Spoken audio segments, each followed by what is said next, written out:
It's time for Eufaula High Football with Doug Applin, Keith Bryan, John Wayne Robinson, and Jimmy Simmons.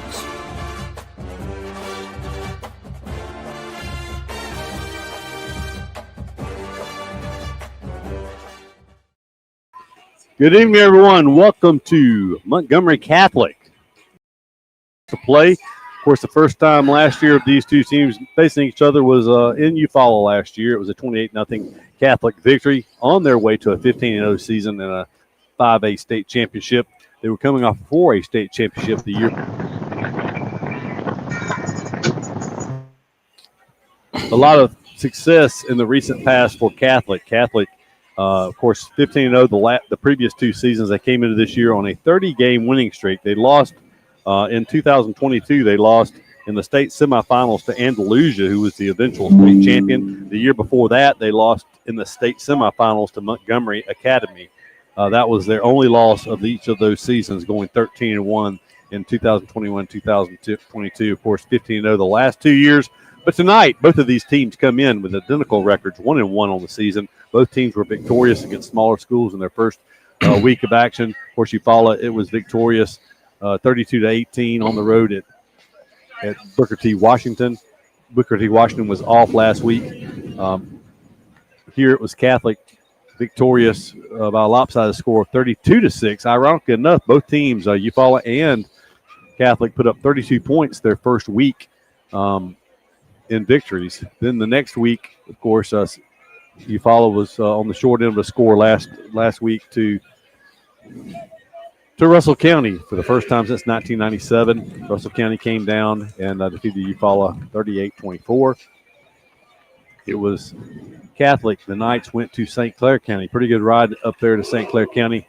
5A St. Clair County was victorious 42-28. So both of these teams, a lot of symmetry. Both teams won their first game, scoring 32 points. Both lost by 14 points last week. Of course, Eufaula lost to Russell County, who was a second-round 6A playoff team last year. St. Clair County went 5-5 last year, 3-7 the year before that.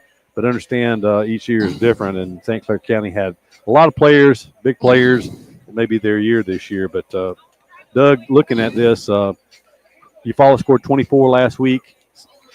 Catholic scored 28. But they gave up 4 more points than Eufaula did, too. They gave up 42 while Eufaula gave up 38. But there's just a lot of similarities between these two teams if you're just simply looking at scores and who they played. A lot of similarities, but, there's a lot of things different. You come here. Of course, this is a smaller stadium. We're going to have issues with height and tents being in the way and stuff like that on our broadcast tonight. And you think back to last year, I think it was did we play on a Saturday? It was not a regularly scheduled time because of the I think it was a hurricane or something. It was a Saturday. It was. You're right. So something was always different. Just seems different tonight coming to a new place. Geez, over the years, we've been a lot of different places, Keith, but, this is a new venue for us. The only thing I've seen tonight, and I guess I can start on them early, but some of the officials we used to see in the 6A category that call some of the Montgomery games are going to grace our presence tonight and call this one. So that's just, golly gee, that's just great. That was the best answer you could give. I was thinking about the appropriate answer, and that's about as good as I can come up with because we saw some interesting calls in Crampton Bowl over the years when we come up here in those 4 years in 6A. So, but I can tell you one thing: if they have the same philosophy that they had then, we'll get out of here quick. That's correct. They did move things right along. So we'll see and go from there. But while we get settled, we've got our new stuff, everything hooked up seems to be working right. Let's take a commercial break, and we'll try to get that breeze stirred back up here. It was up here earlier because it's probably, I guess, the warmest night we've had so far because of the rain the first two. But probably, you know what, it'll be a good time to do the weather report on the way out. You can do that one, the Tanner Sutton weather report if you want to, that Parkview gives us. And so we'll take a break and do that, and we'll be back in a few moments with more pregame. Lauren Streeter Realty pregame show after this break. I'm leaving from Parkview Christian School. Hi, I'm Gabe, and we're here to bring you the Sideline Hi, I am Hudson. It is going to be 10% chance of rain at kickoff. Hi, I'm Chase. Today is 80 degrees at kickoff. Go!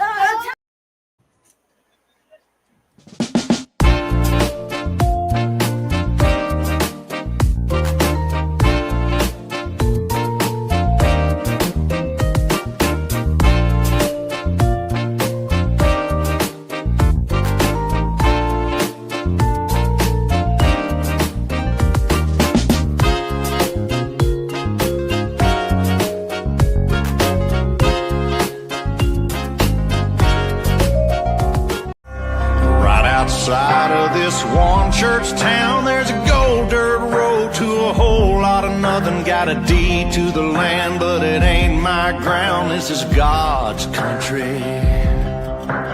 We pray for rain and thank Him when it's falling, 'cause it brings a grain and a little bit of money. We put it back in the plate. I guess that's why they call it God's country. I saw the light. At Sutton Heating and Cooling LLC, you get hometown service. Tanner Sutton and his team make you their priority. You can expect worry-free customer service from Sutton Heating and Cooling. Whether you're looking to upgrade your system or need 24-hour emergency service, Sutton is the name to remember. For your free estimate, call Sutton Heating and Cooling LLC at 334-695-7054. 334-695-7054. Sutton Heating and Cooling LLC. Give me the chip, I need the championship. Wait, we got a dream, next to the team, yeah, we can handle it. Wait, as soon as I go and I step in arenas, they call me the champ. They know what it is, know what I do, know who I am, who don't understand. Yeah, that's overdue. My trophy say that's overdue. My brain said to be immortalized. Yeah, they know it's true. They couldn't walk a mile to even fit into my shoes. Still, I got a lot to prove, but for all that we've been through, this overdue. This we ain't done. Hey, my name is Chris Wilkinson, and I am the pastor of First Baptist Church. We would love to have you come worship with us. Our worship service is 10 o'clock every Sunday morning. You can also go to our website to learn more about our ministries. Hope to see you Sunday, and go Tigers. We're back. And the Eufaula at Catholic here in Montgomery. As we're counting down the kickoff, looking around the region, of course, both of these teams come in 1-1 on the season. Andalusia also 1-1 coming into tonight's action. Andalusia actually hosts Headland, which is next week's opponent for Eufaula, as Headland will make their trip up 431 to take on the Tigers. Carroll is 0-2. Charles Henderson is 1-1. Eufaula 1-1, as we said. Greenville 1-0. They were off last week. Headland 2-0. Their victories against Dale County and Abbeville. They step up a lot in their competition this week as they travel to Andalusia. So be interesting to see. Last week, of course, we said it was Catholic losing to St. Clair County 42-28. It was Headland over Abbeville 54-6. Andalusia over Hillcrest Evergreen 52-7. Rehoboth defeated Carroll 25-20. And Charles Henderson defeated Highland Home 49-12. So that was your games around the region last week. Of course, most teams in region play this week. Carroll hosts Elmore County. That's the only team that has an out-of-region game. As we said, Headland was at Andalusia. Charles Henderson travels down to Greenville to take on the Tigers. So the region race will start shaping up a little bit after tonight. At least we'll kind of know a little bit more about what these teams have. You know, Doug, it's kind of an unknown. Tigers look good at Booker T. Washington, and they were trying to avenge a loss in the previous year. Booker T. had much of the talent back that had come to Eufaula the previous year, and Eufaula did what they needed to do and really control that game. And then last week, it's kind of hard to explain. We really got beat on the line of scrimmage, I guess, was really the thing that you could point to is their defensive line lived in our backfield, and they opened up some running room for some good running backs. They had a good quarterback and receivers, but the running game really was the difference last week. Yeah, that's going to be the key to how Eufaula season goes. We got to find a way to slow them up at the line of scrimmage. I mean, they just pin their ears back and causing too much havoc and no running lanes. I mean, if you could guess right and catch the right lane, you could do something. But we've got to find a way to the little dump passes, little screen passes to slow the linebackers down and stuff like that, because people are just putting one or two people back in center field and pinning their ears back and coming after us. tonight, this is probably one of the few grass fields in Montgomery, but it's very nice Bermuda grass. And we'll go down to on our Beef O'Brady sideline report and talk to John Wayne to get a report about the sideline, and we'll do that right quick. John Wayne. Yes, sir. There we go. There we go. Yeah, thank God the sun finally went down behind the stands. I kind of got a feeling of what our visitors deal with when they come to Tiger Stadium and have to eat sun for about an hour. But it's gone down. Field looks in really good condition. Dry, hadn't had any rain, got a really good crown on it. Tigers looked really focused as they was warming up. So hopefully we'll get this thing started right and just move forward. Get us a win and go get ready for next time. All right. Thank you, John Wayne. We'll be back in touch with you in a few more minutes. Like I said, that's our Beef O'Brady sideline report. Well, I just found out that our platform does have an end. It does end back there. It does. Well, it was me. It was me in Mobile. It's you tonight. So maybe that's the only catastrophe we'll have. Yeah. So y'all catching up with me. Okay. Now, fortunately, it did catch. I didn't flip all the way back off, but I was about to talk about the rushing. It's really been the rushing game, Doug, that's led the Tigers so far this year. I think they had plans last week to maybe work on the passing game, but we were 5 of 10 for 31 yards with a long completion of 13 yards. Jalen Wright led the way again on the ground with 18 carries for 114 yards. So Jalen Wright, 196 yards the first week, so 310 yards rushing. He's averaging 155 yards rushing per game on, I guess he's averaging, I think he had 14 the first week, so he's averaging 16 carries per game. Torian Slaughter. Torian Slaughter, 46 yards on 11 carries last week. And if I remember correctly, he had 96 yards the first week. So he's about 142 yards rushing on the season. So it is the rushing game that is led the way for the Tigers. But as you said, you talked about some short passing, and they're really going to have to find some success through the air just to kind of keep these defenses honest, because what you probably will see from Catholic, what they did last year, they ran a lot of man-to-man, and they're very solid, or at least they were last year. Solid up front, good linebackers, tackle well, and so it's going to be, incumbent upon the Tigers to try to get something going to keep them honest, so they don't just, to use the old term, pin their ears back and come in there to stop the run. That's a little scary, with their past championships. They win a lot of games. When you look at them, that's what jumps out at you is solid play. They don't shoot themselves in the foot, but they're solid on the defensive side in the front. They're solid on offensive side in the front. Now, nobody runs harder than Jalen Wright. And Keith, I'm not going to second guess our coaches. They do a great job, and it's not something that I'd want to try to figure out in a chess match. I'm terrible at chess, but I don't, for the life of me, understand how we can have all this technology nowadays with the TVs on the sideline, come over and watch replays. It's not like the old school days where if you found one niche or you found one guy that was having trouble picking up something, you could take advantage of that most all night. They might make adjustment at halftime. They might not. But nowadays with all this, it just looks like to me they can come over to the sideline and say, hey, offensive line, here's what they're doing. They're coming right here. And the next time out, make an adjustment after a time or two. We just don't seem to be able to, whatever, like last week, they were giving us a problem. It gave us a problem all night long. Right. You're right. And my wife made the trip up here with me tonight, and we were walking past the tent down the end zone and all the monitors and various things, electronics under it. She said, what is all that stuff? I said, well, that's what controls the drone. So they've got a drone that goes up on a tether that films the end zone shot, so they can see what's happening with the gaps and the splits and all that. And then, of course, they're also filming from the sideline, the normal angle. And then I said, as we walked across, I said, you see that big tent that's in front of us? I said, they've got a big monitor and chairs. I said, when the offense comes off, they watch the previous series.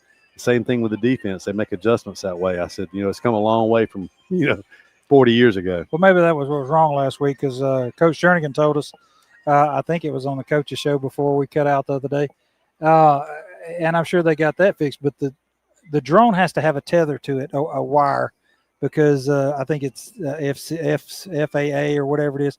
You can't just have it flying around all over the crowd and stuff like at a ballgame. It's got to be tethered.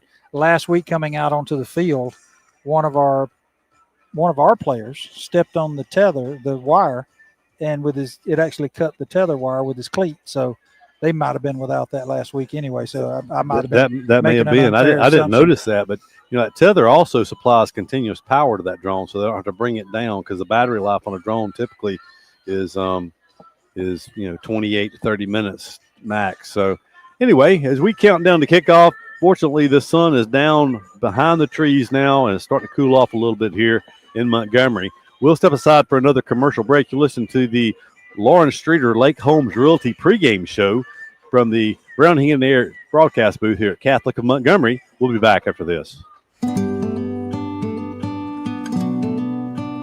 At Mid-South Bank, we pride ourselves on being the friendliest, most helpful bank in town. For over 100 years, we've been helping families prosper and helping businesses grow. Mid-South Bank is a local bank with local people making local decisions. We're a community bank who will always be there when you need us. Whatever banking services you need, we're here to help. Visit us today at 230 South Eufaula Avenue in Eufaula, or in Clayton at 16 South Midway Street, or online at bankmidsouth.com. Equal housing lender, member FDIC. Looking for quality furniture at unbeatable prices? Come to Holly Home Furnishings in Eufaula. From cozy living room sets to stylish bedroom suites and modern appliances, we've got everything you need to make your house feel like a home. With flexible financing options, convenient delivery, and friendly local service, shopping has never been easier. Visit us today on South Eufaula Avenue and see why Holly Home Furnishings is your hometown choice.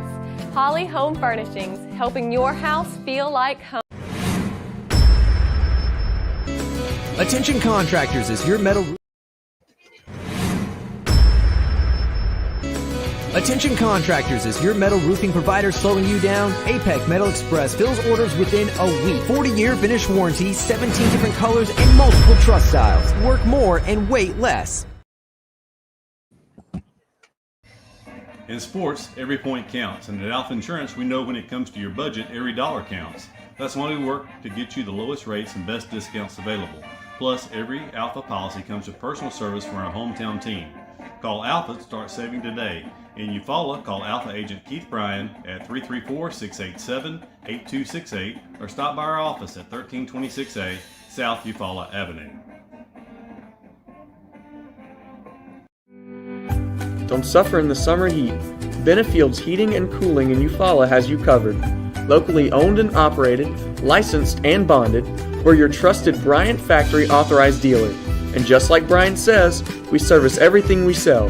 So stay cool all summer long with Benefield's Heating and Cooling.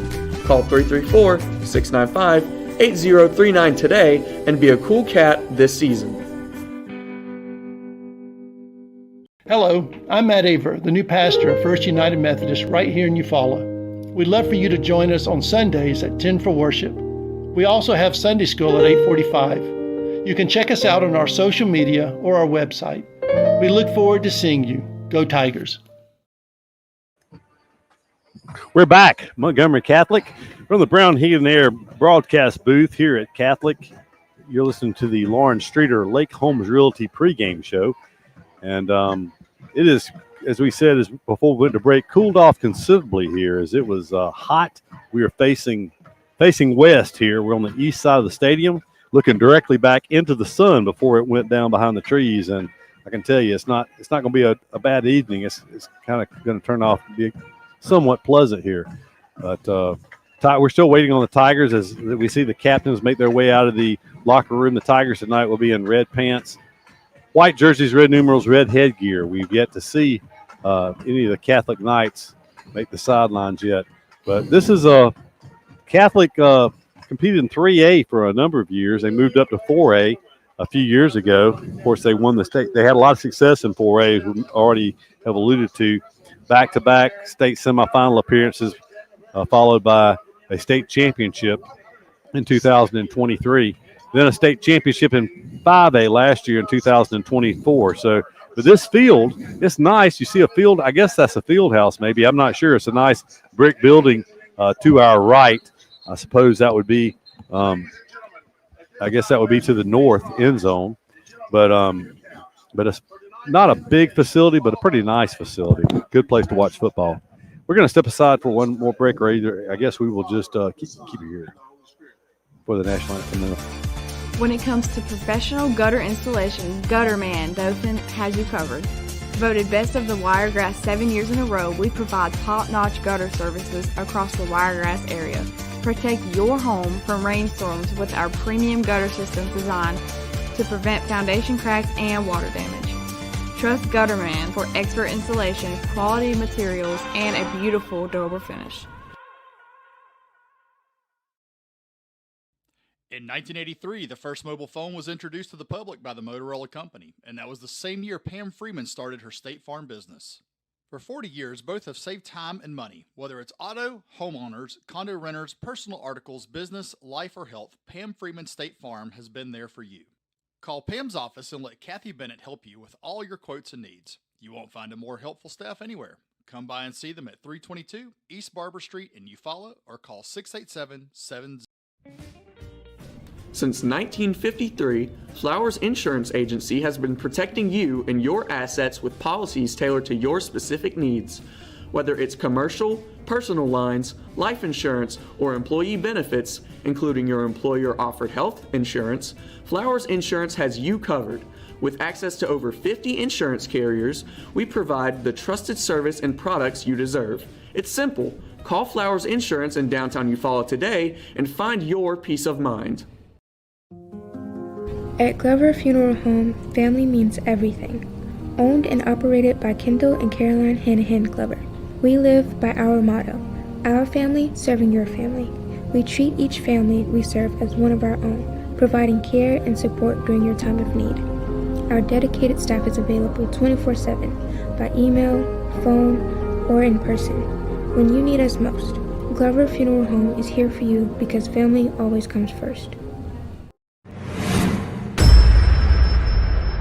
Easy Metal Building Kits, pole barns, and metal roofing supplies. APEC Metal Express carries multiple kit sizes and colors with at-home DIY instruction. APEC Metal Express, fast delivery, superior quality, excellent customer service. We're back at Catholic High School. We're counting down the kickoff. We've just had the national anthem, and that national anthem came a little early. There's still 6 minutes on the clock as the captains are just making their way out. The Eufaula captains, we're still waiting on the captains from Catholic. I'm surveying around. I don't see them anywhere. Their captains are coming from the grassy knoll over there. Well, it's a late arriving crowd here for Catholic as well. As I would say, there's probably just as many people in the bleachers as far as adult fans as there are for Catholic. Now, there's a pretty good student section over there on the end for Catholic. But anyway, the Tiger football team now is making their way out of the locker room. And one good thing here, Doug, is the locker room is not so far away. It is across the field, but it's not like some of the places we play where it's a half-mile walk to the locker room, like at the Hueytown and what we saw at Booker T. Washington. But they may very well go back into the locker room at halftime. Hopefully that'll be to make some adjustments playing from ahead. But Keith, I'm going to tell you, I'm waiting on him to stand by. Oh, he's 77. I was fixing to say, my goodness, one of the captains for them does not have his weight. It says he's 6'2". I was looking. I thought it said 71 to start with, and I'm looking. It said tackle, 6'2", 160 pounds. And I was going to say, if he's 160 pounds, I'm coming up here for my next physical and getting on his scale because he's a big young man from Montgomery Catholic. You know, that's what we saw last year. Montgomery Catholic was just very solid. I mean, they had good size, but they were just solid, fundamentally sound, as you already alluded to. What I remember most about them, though, was they tackled well, and their offense wasn't flashy. They just kept doing what they did until they finally wore you down. They break a run here or there. Reminded me a lot of Briarwood Christian years ago when they were in their heyday. That's right. All right, so, well, not yet. We'll go down to John Wayne in a minute. I thought that's what we was waiting on there. Not sure. I think they're letting some time run down off the clock. I'm not sure. Yeah, the captains tonight for Eufaula, Jalen Wright is one of your captains, along with Gerald McCray. An offensive lineman, Dennis Walden, and Nalon Murphy, wide receiver, defensive back. So 1, 7, 8, and 63. And for Montgomery Catholic, number 77, the big young man. I'm gonna let you read the name. Okay, we'll go from there. Hard to pick up the number. It's Gian Winters. He is a senior, listed as a center or guard. 54. 54 is Brandarius Daniels. He is a defensive tackle or nose guard, 6 foot 235, also a senior. Number 3. It's Liddell McQueen. He is a sophomore, 5'7", 130 defensive back. Number 41. And 41, let's see. 41 is Carter Anderson, senior, also a cornerback. So a pair of cornerbacks and a defensive lineman and an offensive lineman. And they must be loaded because I don't think any of those numbers was on our Sarge Shelley scouting report. Of course, Montgomery Catholic's colors are blue and black, and so they are in all black uniforms, white numerals, black headgear trimmed in blue. All right, let's go down to John Wayne on the sideline for the coin toss, our Beef O'Brady sideline report. Okay, guys, shake hands. Officials give them the lowdown on how to act, how to play this game. Talking about knee pads already. My name is Mr. Dixon. I'm going to be your referee.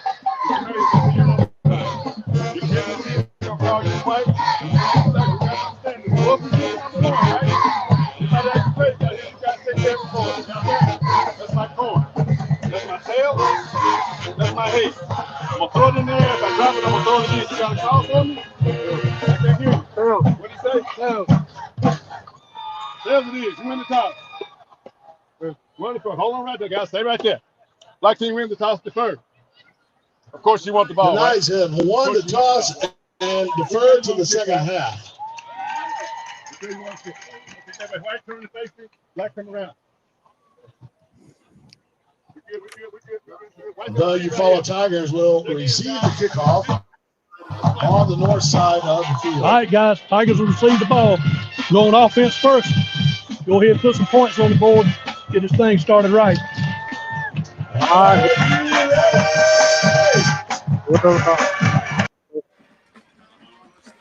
So Catholic won the toss. They deferred their option to the second half. You may or may not have heard that.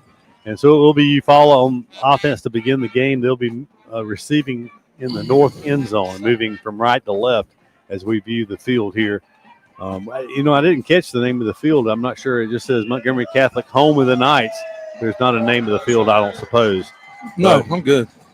But this tent may be a problem. It's a double length tent. It's like a 10 by 20, and it has a taller peak on it than most tailgating tents have. So as I'm sitting here, I barely can see the numbers on the other side of the field at midfield. So we'll have to maybe move around, stand up to call the action if they linger around midfield. But Eufaula making their way out. We're still waiting on Catholic. Catholic has not made their way out of their locker room yet. I'm not sure where they're going to come from, but they've got their band is going to form a spirit line down here, and they've still not made it out yet. I guess yes, they have. They're on the sidelines. Okay, I don't know how you missed that big crew coming out. I guess I was looking. I guess I was looking at Eufaula and wasn't paying attention. Right before Eufaula, they rolled, and I was impressed, Keith. There's a reason why they're two-time defending state champions.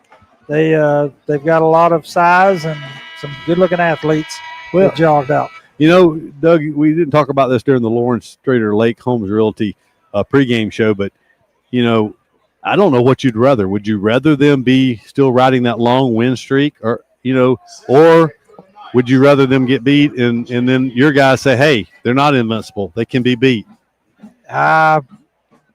6 1, half dozen the other. I would have rather been the ones to try to break the streak. But, it could work a lot of different ways. I mean, now that has happened, it's got maybe puts a little doubt in their mind. And Keith, I was joking about the official, but here we go right off the bat. They're going to huddle up and they're how do we have a delay or they want to move the ball up 5 yards?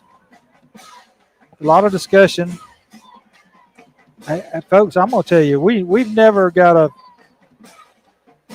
a good greeting from it's more than particular 5. officiating group. They're throwing out a ball. I guess they're going to make him kick. Oh no, they're gonna tee it at the 40. I kept watching that guy. I thought he was walking it off, but he kept on beyond 15 yards, and so they're kicking. Maybe they're kicking our ball. He wanted to kick it. I'm not sure how that works officially. Who's you have to kick? I would think receiving. I don't know. A kicker usually gets to kick his own ball, doesn't he? Yes. They normally swap it out after kicks. You punch your own ball, you kick your own ball typically. A 3-step drop for their kicker, number 40. Costa, J.P. Costa. And we're underway, a three-step approach. It's going to come down at the 15-yard line, and it's going to be a return back to the near side, breaking one tackle, and going to come up about the 25-yard line, maybe the 24. Folks, it's going to be a challenge calling these yard markers for you. These bleachers, 2, 4, 6, 8. We're on the 9th row up here. So very similar to Headland. Yeah, not very high. So we'll do the best we can, but the yard lines are going to come slow tonight, as well as we may have to wait for them to spot it. And unfortunately, the down and distance markers are on our side of the field, so we can't look across. They were very good covering that kickoff. Every one of them staying in their lanes. There wasn't a gap nowhere for us to slip through. So the Tigers will come out with 4 wide receivers. It looks like an empty backfield for Jalen Wright. Here we go. Somebody's having to come off the field. Yeah, they're making our center leave. We're going to have a different center. I mean, you don't want a different center in there. Well, actually, it may have been the guard, or maybe he moved over. I thought it was a center, but was it the knee pads? I guess the knee pads, but it was that same head official. Whoever it is over here looking in the big crate. Motion. Jalen Wright's going to throw a pass. It's nearly intercepted. The linebacker dropped underneath number 11, and it hit him in both hands. Fred Lewis, the junior linebacker, and if he catches that ball, it's 6 points the other way. 2nd down and 10 on the incompletion. Yeah, that was one you hold your breath on there. He was trying to hit the slot, who had kind of come out and ran a short curl route, but he was open, but the underneath coverage. Now, what was that? The official on this side stopped the play, and it's allowing they shifted the defense, and then I'm not sure, Keith. Play clock has not even started, so he stopped it. They're coming out to talk to the back official. One person checked off, but they brought in somebody else. I'm not exactly sure what that's about. The officials are not on the same page here. They're going to go over and talk to the Montgomery Catholic coach.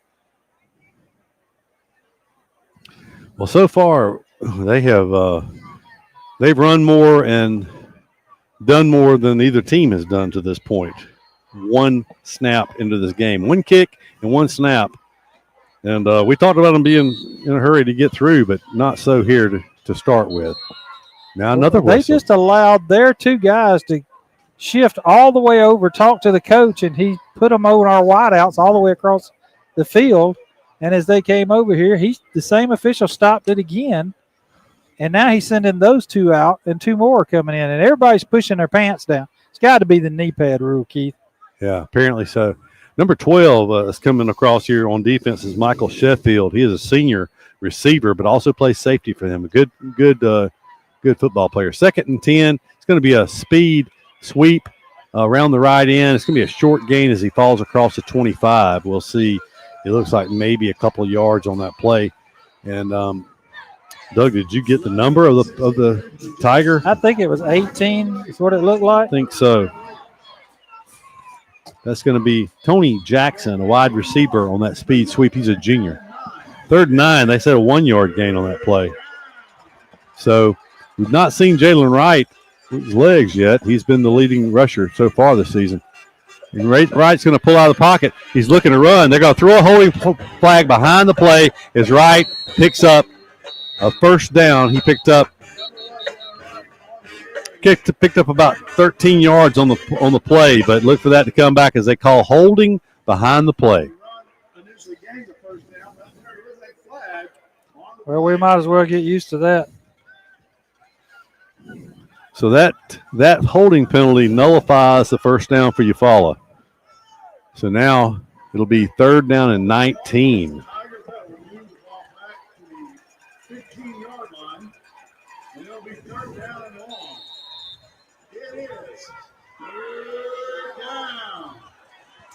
So 3rd and 19 from inside the Tiger 15-yard line.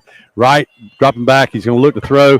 He's going to pull it down. He gets out, though. He's nearly sacked. He gets out, and he's going to pick up some positive yardage up just shy of the 20-yard line. Great job by Jalen Wright not going down. He picks up, it was 19. He picked up about 4 yards on that play. It'll be 4th down and 15. Yeah, the Tigers are punting deep from their own territory.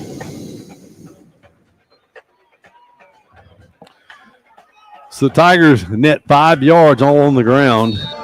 Sheffield drops back for Catholic to return this. He stands at midfield, has his heels on the midfield stripe.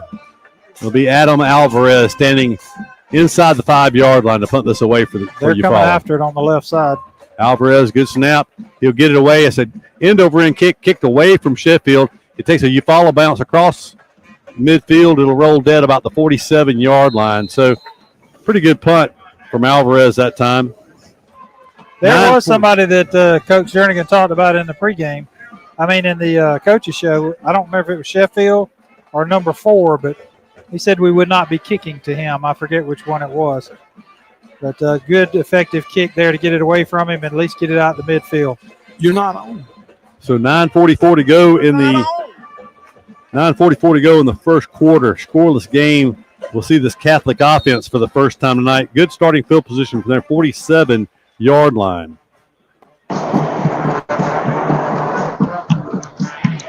Shotgun formation, back flank to the right. It'll be a passing play. They're going to throw it down deep. Is Sheffield stretching out, incomplete. The quarterback made a good throw that time. He's a first-year starter for them. His name is C.J. Sankey. He is a junior quarterback, but showed a good arm that time, Doug, as he just laid it out for Sheffield just a little too far. It'll be 2nd down and 10. Both teams open with an incomplete pass on their first offensive snap. It'll be twin receivers, a wide slot to the right, tight slot to the left.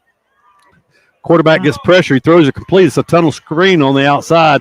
Breaking tackles down about a yard short of the first down. He gets just across, just inside the 45-yard line of Eufaula. Just going to bring up a 3rd down and a yard. Tigers got a good hit on him right as he let go of it, but he was able to pick up 9 yards. Tall sweep outside. Tigers missed tackling, and it's going to be a 1st down for Catholic as he takes it down inside the 40, down near the, I think around the 35-yard line is where they're going to mark it down. It's Peyton Finch forward. So that is 9 yards on that carry, and that's the first down of the night for either team.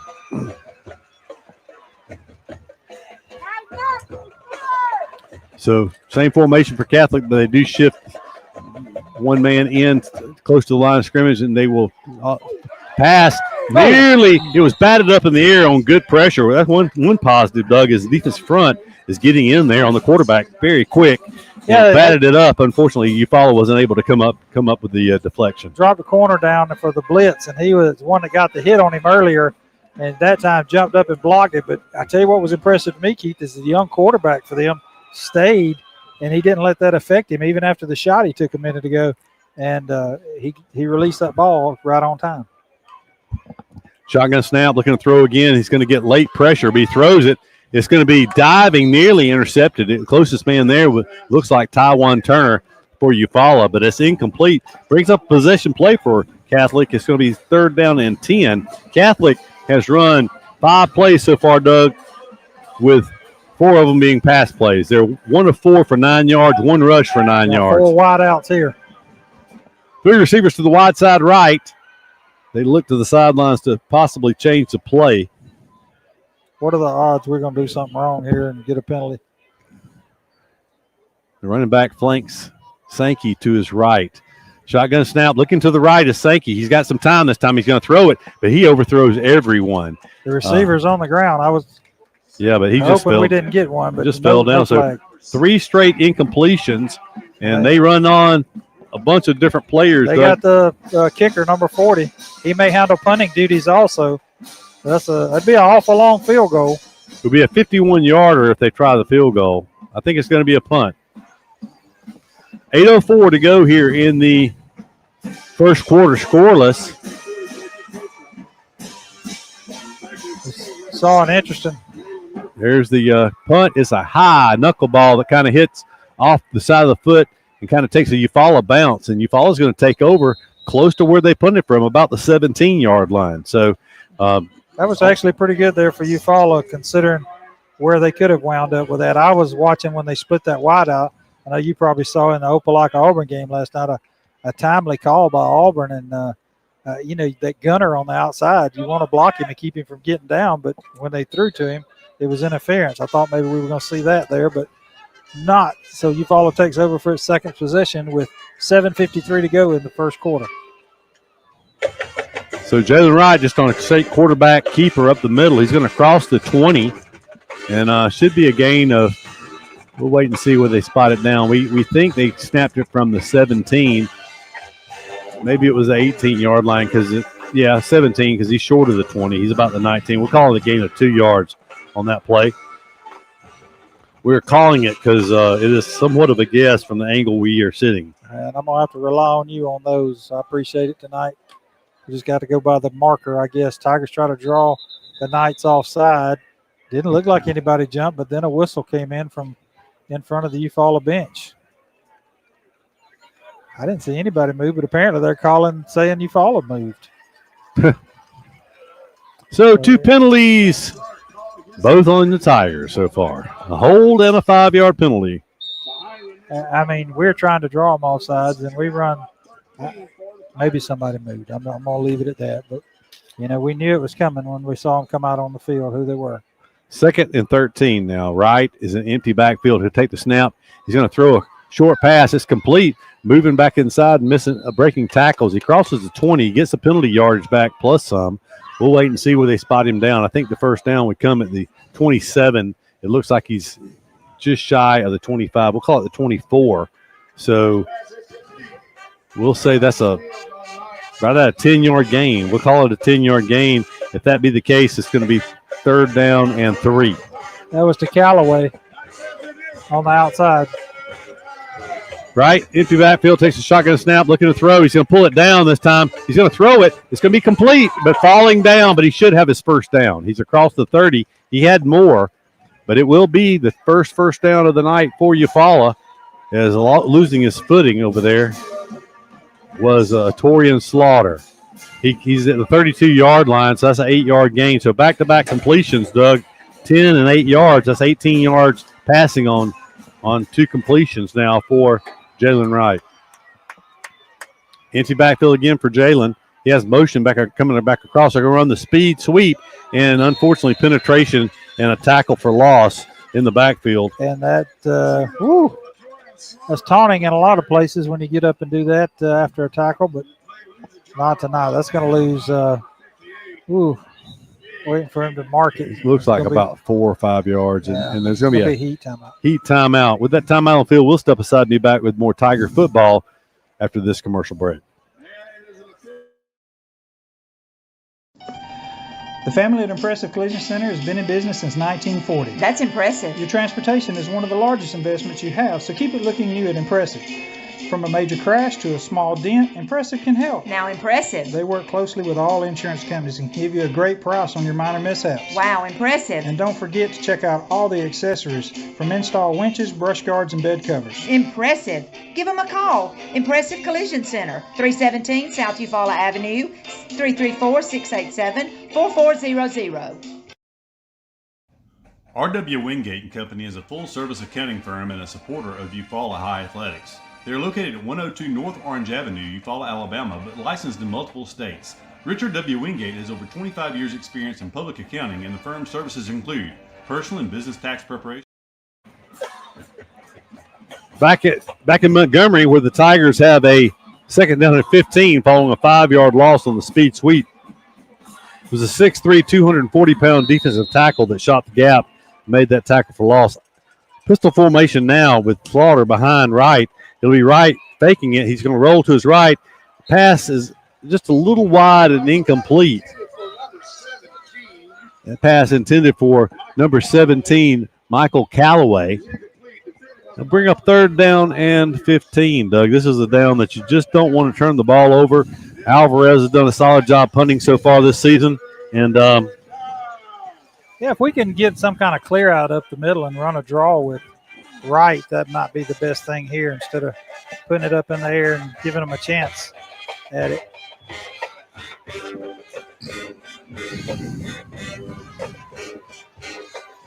So Tigers are going to have one back in the backfield. It's going to be Torian Slaughter, 4 wide receivers, twins to either side. Right, looking to throw.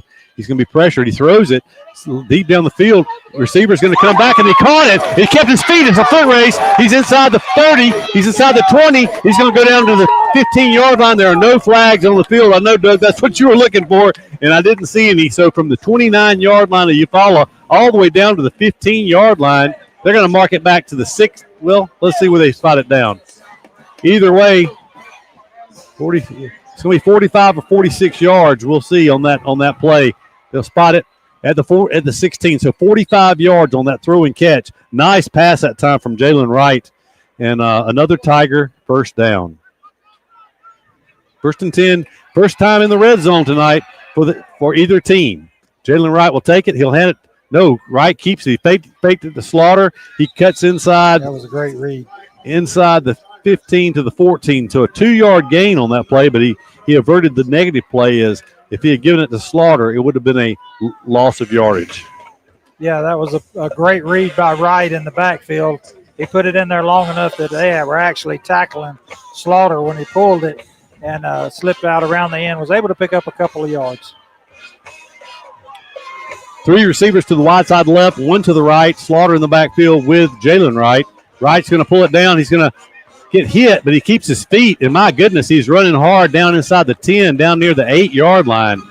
We'll see where they give him forward progress. It looks like the 8. If that's the case, that's 6 yards on that play that really didn't look like anything was working there, Doug. If that's the case, that's going to bring up 3rd down and less than 2 yards to go here for this first down. Inside the 10-yard line, clock running with 4 minutes to go here in the first quarter, scoreless game. We need a first down here on 3rd and about 1.5 yards because that is such a tough angle in high school ball with the hashes spread further apart. That's a tough angle for a field goal kicker.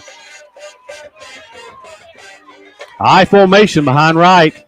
He'll take it. He'll hand it to his fullback.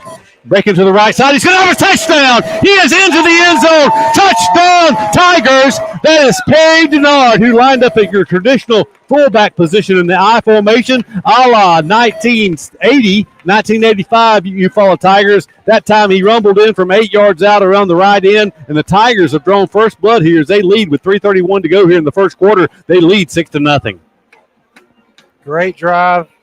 Oh, a lot of it on the 45-yard pass, the Tigers, and then picking up there on a 3rd down. Great drive against a powerhouse team. That's going to get some attention early when people start seeing those scores. Good job by the offense. The R.W. Wingate point after touchdown. It'll be Cooper Wingate to attempt. It'll be Jalen Wright spotting it down. There's a snap. There's the placement. The kick is up. Kick straight down the middle and good, and the Tigers lead 7-0. Of course, on the deep snapper for the Tigers is Hinton. Yeah. That's got to make you feel good if you're the Tigers. And that's another thing. After the loss last week, the Knights, Tigers able to go down, drive, and get the score. If the defense can get a stop here, try to put something else up on the board, that's got to really have them looking around. Like, hey, this hasn't happened in years. What's going on? So great job by the Tigers. A lot of pressure. Wright did a great job throwing, running, reading, everything. Well, that was it was a 9-play, 83-yard drive, Doug, but it was actually 88 yards of offense because they overcame a 5-yard penalty before the first snap. So they converted 2 long yardage situations to keep that drive alive. So 4 minutes and 22 seconds time of possession for the Tigers on that drive. It was Perry Denard, the junior. 17 and 12 back deep for them. That's Nunley and Sheffield. I think it was Sheffield, but we're going to find out right here as Wingate kicks. There's one of them we definitely don't want to kick to, and I honestly don't remember which one. 4 is not back there.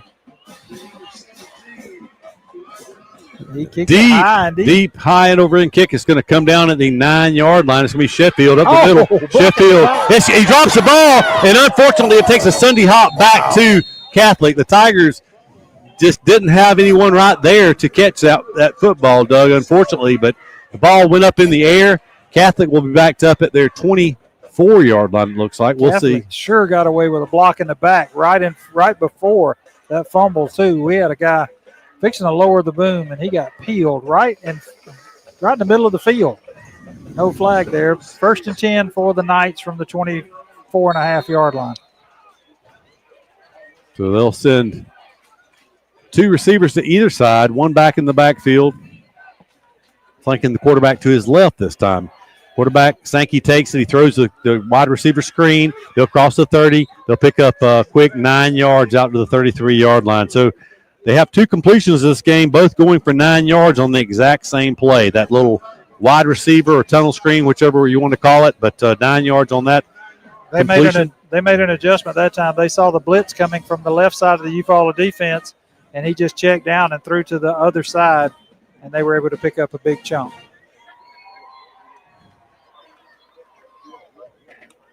There's a snap, looking to throw. Sankey looking this side this time. He's got his man out there. Sheffield catches it, and fortunately for the Tigers, we're able to bring him down. But a big gain from the 33-yard line of Catholic down to the 33-yard line of Eufaula. So that'll be 34 yards on that completion. Sheffield, that was a great pass that time, and they would have had that play earlier if the pass had been there on the first play of the game for them.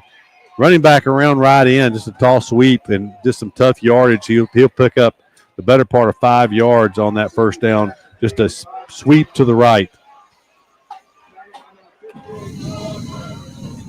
Running back is Peyton Finch Ford. He's a junior running back. We don't have any sizes listed for him. He flanks Sankey, the quarterback, to his left. Sankey takes it, looking to his right to throw. He's going to throw it down the field. He has Sheffield open in the end zone, but he overthrows him, fortunately, for the Tigers. It'll bring up 3rd down and a possession play. We'll say 3rd down and 4. Now that they've moved the chains, it looks like it's about a 6-yard gain on that sweep play. So it'll be 3rd and 4. It was 3 straight incompletions that ended the last drive, Doug, but it was 4th and 10 when they punted. This might be 4-down territory here. We'll see what they do. They have 2 rushes in this game, and they picked up 15 yards cumulatively, a 9-yard gain and a 6-yard gain. Sent out a wideout, brought in a very, very tall slot guy, number 10, who's in motion now. From the right hash mark, Sankey takes it. He's going to roll out, and going to be pressured and sacked. And the ball came out late, but it was a sack that time by Jamarin Thomas. He blitzed from his linebacker position. That play loses yardage back across the 30-yard line. So that's going to make it about a 4th and 8 for Catholic on that lost yardage. It was just kind of no. What did they call it? There's a flag in front of our bench, apparently. I don't know what went on over here, but I guarantee you it's going to be on us. Holding on us. On a pass play. So, folks, that's the 3rd penalty of the night, all against Eufaula. Yet Eufaula leads 7-0 with 1:43 to go here in the first quarter. But a defensive holding on a 3rd down when we get a sack to nullify a sack. Folks, I'm sorry. I know we're after them a lot of times. But when we saw certain ones of these guys walk out on the field, it ain't been that many years ago. We used to have to deal with that at Crampton Bowl right here in Montgomery. We knew what we were fixing to get. They don't like us for some reason. And it's liable to get worse.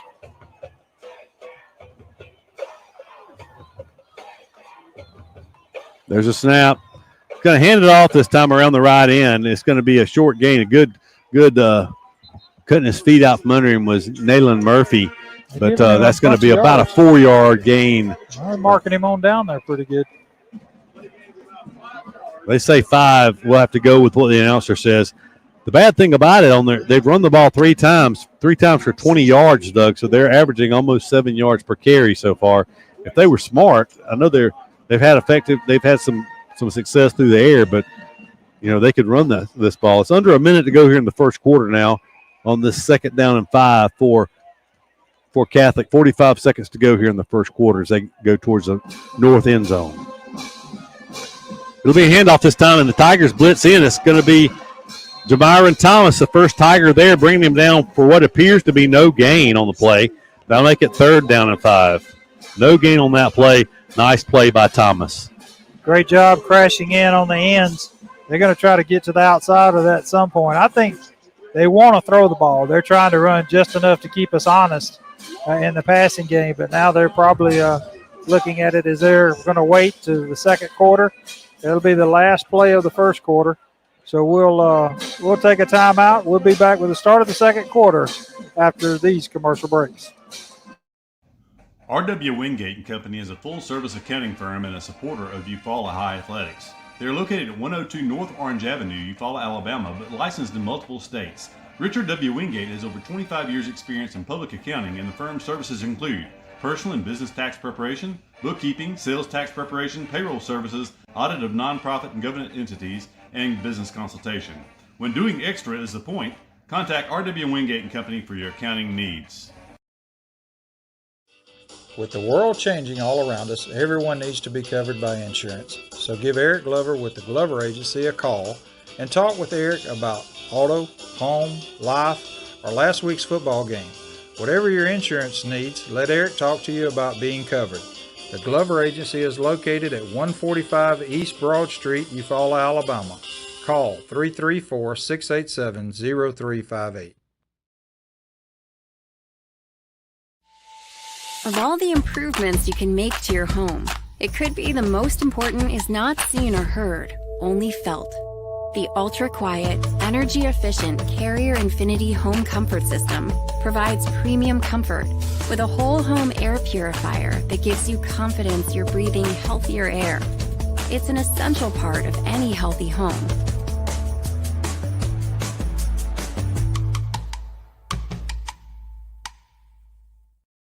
Back in Montgomery, we're going to take a second and go down to John Wayne on the sideline, the Beef O'Brady sideline. See if we can get a report real quick.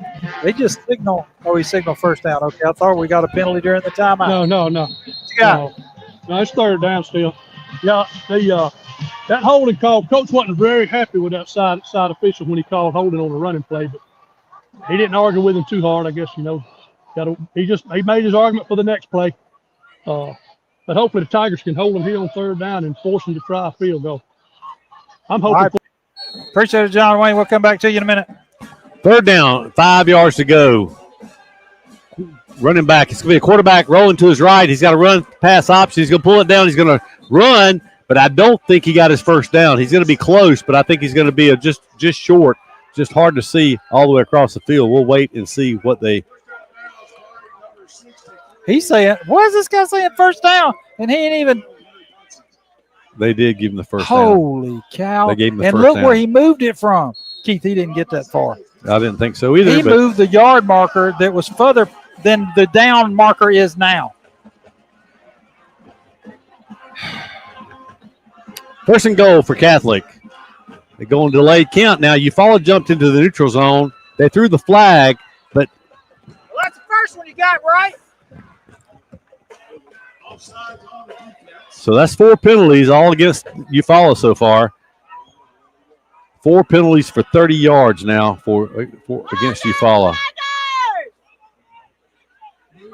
So it'll be 1st and goal from just inside the 4-yard line. Jackson Renfro checks in on the defensive line for Eufaula. They bring a couple of defensive backs out. They're going to run the Wildcat this time. They've got a different back in there, quarterback. He's going to run to the right. He's into the end zone for the touchdown. That is Jacob Ely. He's a senior wide receiver. So Doug, even with that touchdown, Eufaula still has more yards offensively than do the Catholic Knights, but they have 30 yards of penalties, which Catholic has 0.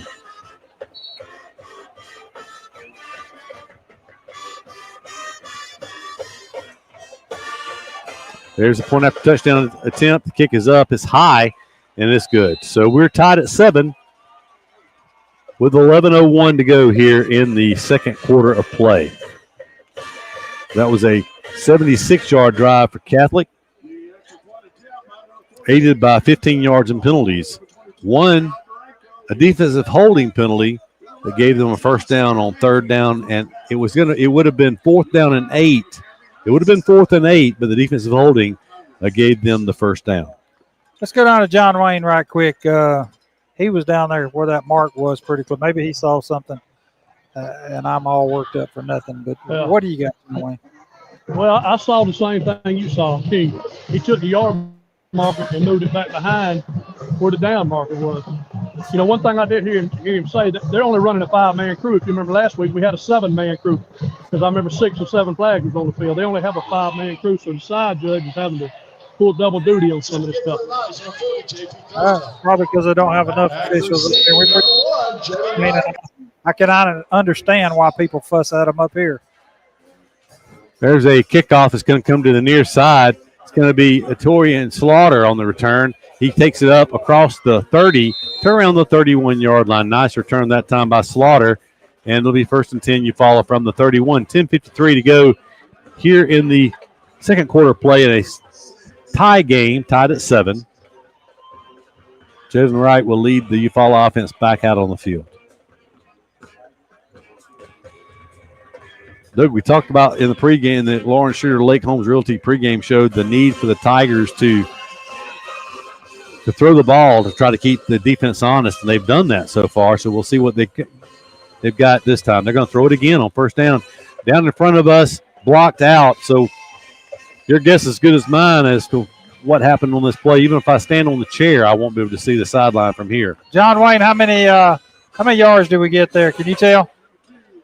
We got about 6 on that reception. 6. 6-yard gain on the pass play. So Jalen Wright stringing together some completions here. 2nd down and 4. Going to take it, hand it to Slaughter. Slaughter up the middle. He breaks outside, breaks a tackle, stays on his feet. He will pick up a Tiger first down across the 45 up around the 46-yard line. We'll call that a 9-yard gain on that play. Good hard running by Slaughter there. So first down, Eufaula from the 46-yard line of Eufaula. 10:05 to go, running clock here in the second quarter, tied at 7.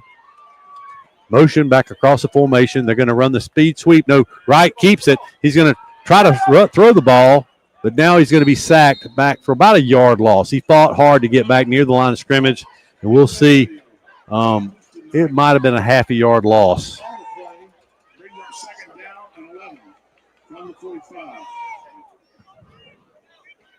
So second down. If he could get a little bit of time, the middle of the field's open. They don't even have a safety playing deep. That play was a slow developing play, Doug. I'm sure you saw it. It was a play action pass. But he faked the speed sweep, and then he rode him for a minute, then was going to throw the ball. Right, looking to throw. He's going to pull it down now. He's breaking to the outside. He's trying to he did pick up a block. He's got the corner. He's going to cross midfield into Knight territory down around the 48-yard line. The first down would come around the 44-yard line. So it's going to be about 4 yards short. A third down possession play, but a nice gain by Wright. Call it a gain of 7 on that scramble. And I didn't see the number of the player that picked up the block for him, Doug, but he picked up a nice block right there on the corner. All I could see was the gold cheerleading pom-poms from the other side. One of them went way up in there, and I thought it was a flag coming out. So third down, short 4 now. Tigers have a slot to the wide side right, one back in the backfield to Slaughter. Wright takes it. He's looking to throw. He's going to throw it. It's going to be complete. No! It would have been a Tiger first down. It is dropped. It was dropped around the 41-yard line. He was thinking about running before he had the ball looked all the way in, Doug. That's unfortunate because I was thinking maybe the Tigers maybe Wright would pull it down and run for that first down. Instead, he threw it, and it's going to be 4th down and a short 4. And it looked like the Tigers are going to go for it.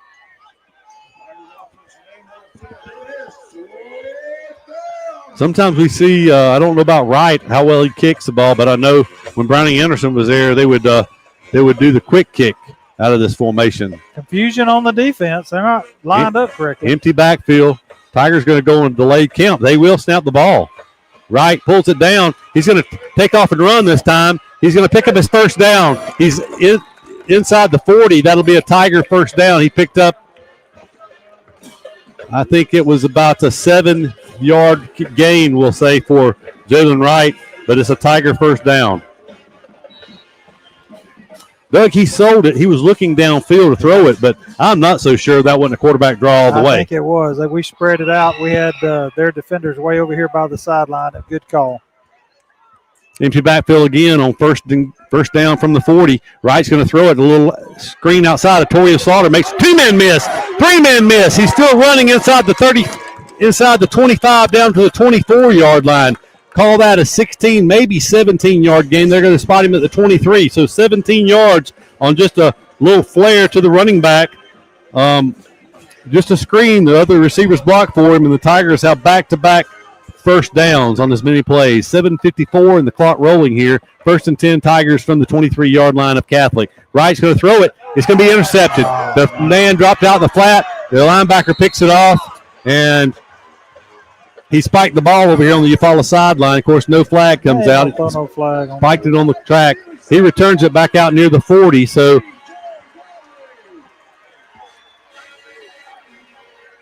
well, Slaughter made a great move earlier, made a miss, but take it, Keith. What did that say? So it'll be 1st and 10 Catholic from their 39-yard line. It sure is.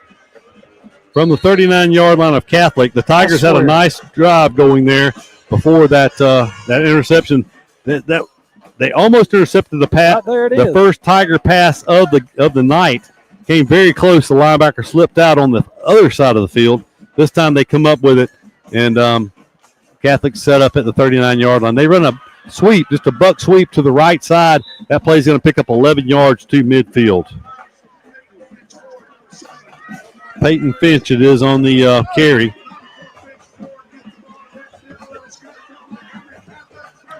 That was a 3-minute, 20-second drive for the Tigers on the previous one that started at the 31-yard line and ended at the 17-yard line of Catholic.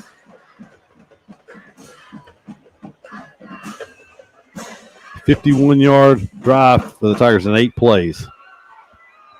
1st and 10 Catholic from midfield. Shotgun snap, looking to throw. Going to pull it down the run now. Tigers converge. He's going to hook slide after about a 2-yard gain. That was the officials actually did a good job that time, Doug, spotting him where he started his slide. They only gave him 2 yards on that gain. He slid down on the 46 or the 45-yard line, but they spotted him back to the 48. So 2 yards will be 2nd down and 8.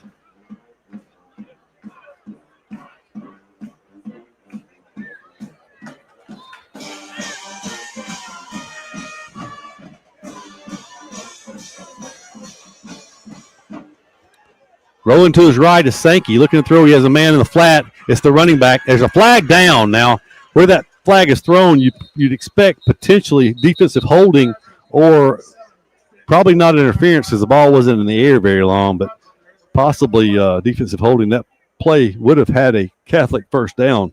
There ain't going to be nothing on them, I can tell you that. So far tonight, 4 flags have been thrown. 4 flags have been against Eufaula so far. Holding against us. Yeah, where that was thrown. At least 4. We had an offsides down here. We had an offsides on the first drive. We had another offsides on our first drive. We've had 2 holding calls. I don't know. They declined the penalty and take the pass completion. Yeah, that was a 14-yard gain on the pass completion. So just keep that in mind, though. Had that not been a successful play, it would have been a first down for Catholic anyway. First down Catholic from the 34-yard line of Eufaula. 6 minutes. 6 minutes to go here in the second quarter. It's tied at 7. Eufaula had a nice drive on the previous possession before the interception. Catholic going to hand it off to the running back. He's going to cut back inside. We have 2 missed tackles, and That's going to pick up 9 yards. Doug, missed tackles are becoming a problem for Eufaula. That's Peyton Finch Ford. Another penalty, I think, Keith. Heat timeout. So they say 8 yards. 8 yards on that play. 2nd down and 8 from the 26-yard line. With the heat timeout, we'll be back in the Brown Heat and Air broadcast. Good call or bad call, officials always have the final say in sports. And at Alpha Insurance, we know it's important for you to have the final say on the insurance plan we build for you. You'll have peace of mind knowing we will work hard to get you the lowest rates and best discounts available. Alpha Insurance, always a good call. In Eufaula, call Alpha Agent Keith Bryan at 334-687-8268 or stop by our office at 1326A South Eufaula Avenue. When it's football time, we at First Franklin Financial are big fans of our local teams, just like you. We've been part of the community for over 75 years, and when you need money for repairs or emergencies, we'll help you play offense. We offer fixed-rate loans up to $15,000 with easy payment plans and fast approvals. Visit 1ffc.com to find the location near you. Legal, all loan terms and applicable APRs depend on meeting our underwriting and income criteria for the loan size requested and may require collateral. Georgia Residential Mortgage License number 5656.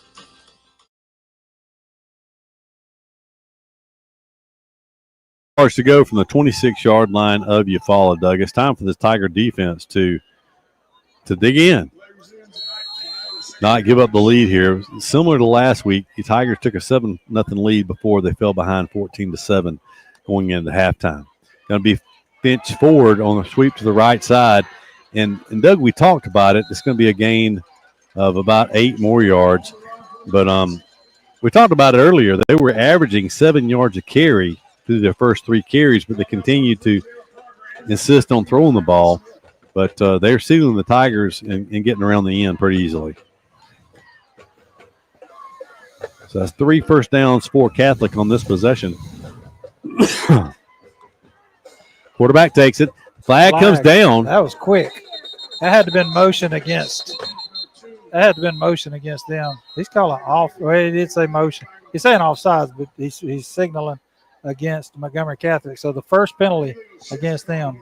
So the question is, did the Tigers, I guess they're going to take this penalty.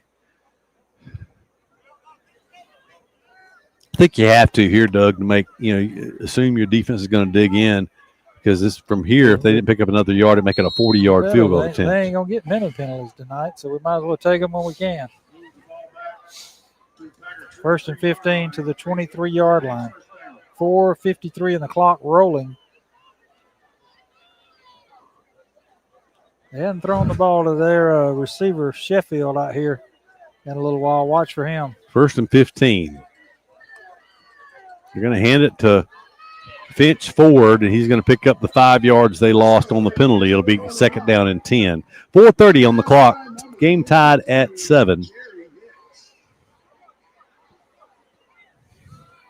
But, Doug, other than the 2-yard gain, that is the shortest running play of the night so far for Montgomery Catholic. Actually, that's about a 4-yard gain from where they're going to spot it down. They got it on the right hash mark right there where they can call the plays in from that side, taking their time, trying to burn up the quarter here.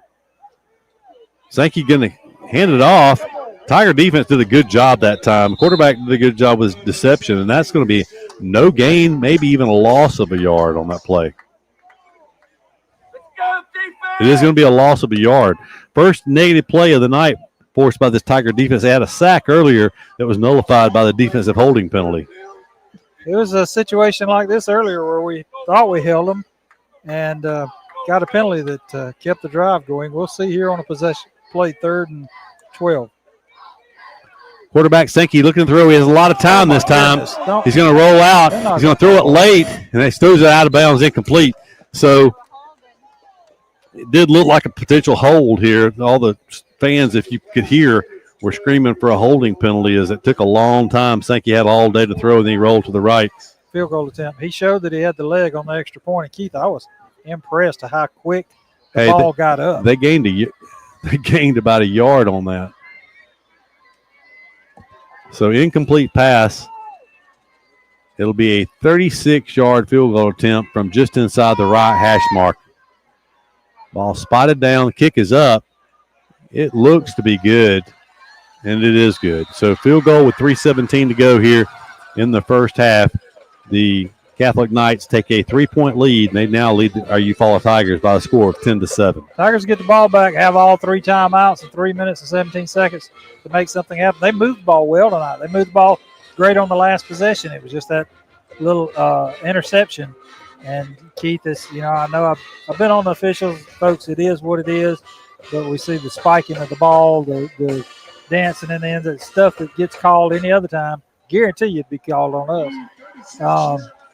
And it just comes at opportune times. And been there, done that. You just got to overcome it and make something happen. But it would be big for Eufaula to put some points up here because the Knights will get the ball to start the second half. So we need to make something happen with this 3 minutes and 17 seconds.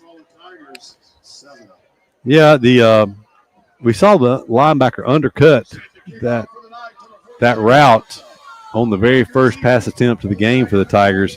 That time he did it and was able to come up with the interception and make a nice return. Catholic with a 42-yard drive and 8 plays for the field goal. Torian Slaughter makes a couple of men miss. He's going to make a nice return out across the 35 to the 37.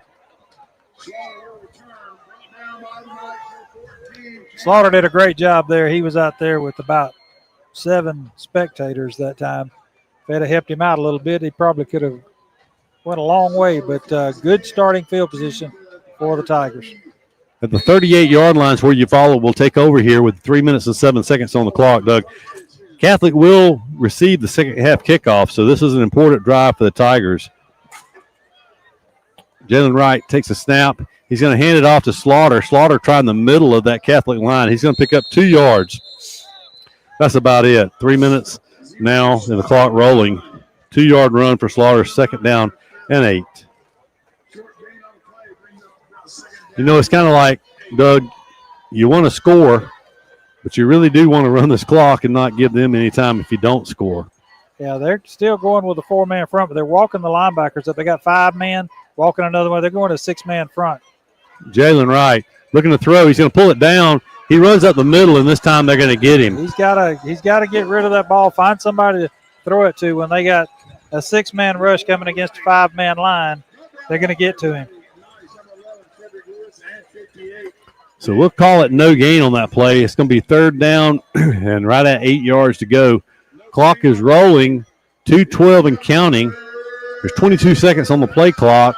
So the Tigers could take this all the way down to about 1:50 before they snap it. They're actually back up on the ball now with 10 seconds on the play clock, exactly 2 minutes to go here in the first half. Wright takes the snap, looking to throw. He's going to throw it. It's going to be a diving reception up at midfield. Very good catch up there. I'm trying to see the number of the Tiger. I think it's number 6. It is 6. Number 6. That is Ty McCoy on a very nice reception as he dove. There was good coverage that time. A very good throw that time by Jalen Wright. 10-yard completion and a Tiger first down. 1:29. The clock still rolling here. Tigers at midfield. Wright takes it. He's looking to throw. He's going to pull it down now. They are doing a better job of containing him. He breaks tackles, running hard. He is still on his feet. He takes it all the way down, Doug, to the 41-yard line. I don't know how he did that. Amazing. He is amazing. Tigers going to burn a timeout here. With that timeout, we'll step aside with 1:05 to go here in the first half. Eufaula trails 10-7. We'll be right back.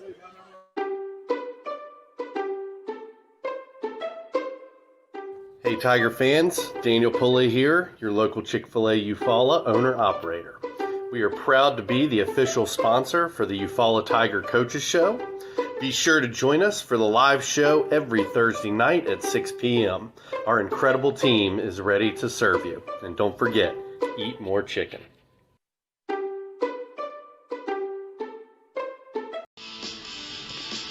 Precision Body Works is a state-of-the-art collision facility dedicated to providing customers with outstanding service and a quality repair experience. We have been serving Eufaula and the surrounding areas for over 20 years and have earned a reputation as being a premier collision repair center. Precision Body Works uses environmentally friendly PPG water-based paint and also offers 24-hour record service as well as top-of-the-line accessories from such brands as Cam Locker, Ranch Hand, Retrax, Weston, and WeatherTech. We are located at 1210 North Eufaula Avenue, or call us at 334-687-4700. There go, Keith. Hey, we're back. Still during timeout. We understand there's a problem with the Facebook feed.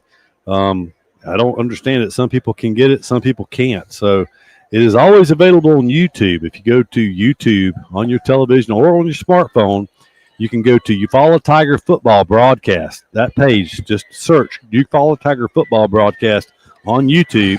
And, of course, if you're hearing this, you're already watching us. But maybe tell your friends that can't find it. Look for it on YouTube. Eufaula Tiger Football Broadcast. Going to be a flea flicker. Right, looking, he's going to be, oh, my goodness. Son of a gun. Well, trying to make a play. He flipped it up. It would have been grounding, but as it is, it's going to be a pick six.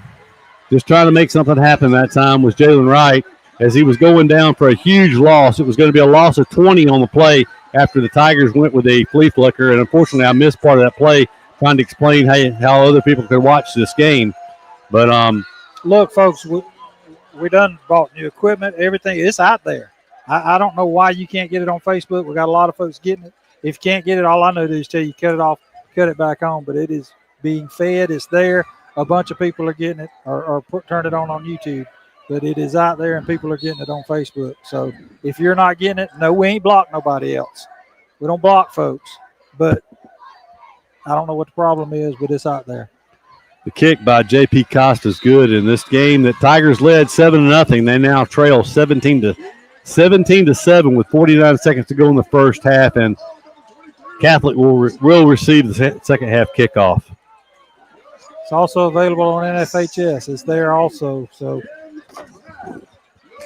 but unfortunately for the Tigers, just they have played toe-to-toe with this group the whole way. Mistakes. And it's mistakes that have 2 turnovers, 10-point lead, 2 interceptions on the last. And the bad thing about it is there was a 22-yard return on that first interception, and that one was returned 40 yards for a touchdown. Still 49.7 seconds. Not a lot of time for the Tigers to do nothing, but they are a big play. And Catholic's going to get the ball to start the second half, so a huge turnaround there. They're going to put Wright in the slot back here where Slaughter's been returning these kickoffs. They kicked to Slaughter every time right here on this front right in front of us. This time Wright is there, not Slaughter. We'll see if they kick to him, and they do. No, it's going to come down shorter. It's going to be caught by McCray. Nice return, though. Gerald McCray breaks tackles. He's still on his feet. Everybody's standing there He's still on his block. feet. He crosses the 40 to the 41-yard line. The clock just stopped with 38.8 seconds to go in the first half. Nice return by McCray. McCray literally had one more man to beat, and he would have been in the open field in a foot race.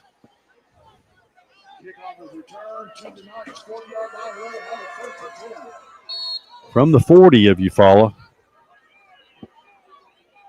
See what the Tigers do here with 38 seconds and a couple of timeouts.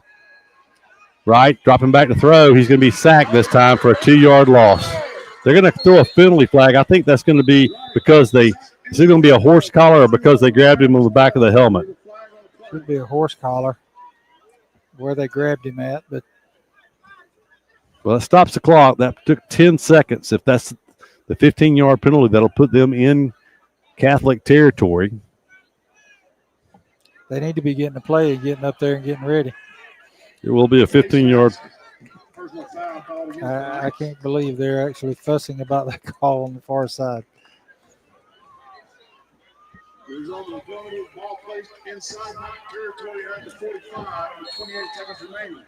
From the 45-yard line of Catholic, they started the clock back, Doug. I don't think we realize that. That's why I said we need to get up and get set. Through a screen, it's going to be a Torian Slaughter in the open field. Slaughter breaking to the outside, one man to beat, and he gets him at the 20-yard line. Tigers will stop the clock with 13 seconds. So, Doug, and now decision. We're in Cooper Wingate field goal range now. Well, and if you take a chance here, and it says we got timeouts left. Do we have one? If you have one, you can throw it deep. But you got to make sure you throw it in the end zone pretty much here. if you have a timeout, I know we've taken 2. It says that now it says 1 on the board.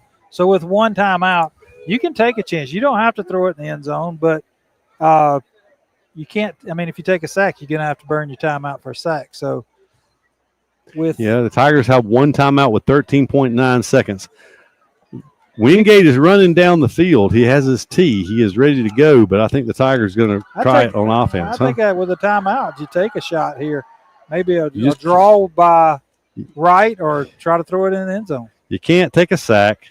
You can't have a turnover. Well, if you take a sack, you still have to call your timeout and you have a shot at the end zone, but you won't have a field goal. Sack, turnover, penalty. Those 3 things you can't have on this play. So it really needs to be a quick play of some sort. Yeah, because I promise this clock's going to have WD-40 on it, and it's going to slide right on down there. We'll let Charles keep an eye on it. Except for the 2 interceptions, Wright has had a very good first half throwing the football. Something to build on as the season goes forward. Wide snap. Wright's going to take it. He's going to roll out. He's going to throw it. It's going to be incomplete. Wright, I think, had some running room, Doug. If he had pulled that ball down, he had a lot of running room down the sidelines with the Tigers with a timeout in their back pocket. But he threw it to the our coaching staff's begging to the head official because about 2 extra seconds run off. That 2 extra, there's actually a penalty against us. Surprise, surprise. Is there? Well, he's got it. No, he's walking like he was fixing to. Maybe they're going to put the 2 seconds back on there because it went out of bounds. I turned around, and looked, and there was extra. If they're putting, it says 7 minutes and 10 seconds, but still, that's not right. If there was the 8 or 9 seconds still up there, you'd have time to run another play. But if they're only going to put 7.1. So they got to get the clock right, I'm sure, before they snap this. It will be a 37-yard field goal from the right hash. High snap. Wingate's kick is up. Kick is wide right. Just wide right. It threw the timing off, Doug. It threw the timing off. The snap was just a little bit high, and by the time Wright did a good job of snagging it and bringing it down, but by the time just threw the timing off just a little bit. Yeah, and he's standing there looking at the scoreboard. It's 7 minutes on there now. Add 7:10 when he told him to put 7 seconds. He's sending it back to the sideline. Is he gonna? It should be halftime, but he's going to say 1 play, Keith. We're going to give him a shot. No. Yeah, we'll see what they do. He's saying 1 play. So they're going to allow Catholic 1 shot. Well, unless they kept the time on the field. Okay, well, just for instance, he was saying there were 7 seconds left. The clock had 7 minutes and 10 seconds. When they stopped it after the missed field goal, it said 7 minutes exactly. Right. So it took 10 seconds on the thing. So that would have been. They're going to down it anyway. They're going to kneel it, it looks like. So we're at halftime. 17-7 Catholic leads. Folks, when we total up these stats, Eufaula is going to be leading statistically. Let's go down to John Wayne, and maybe he can catch Coach Jernigan. I see him coming, Coach.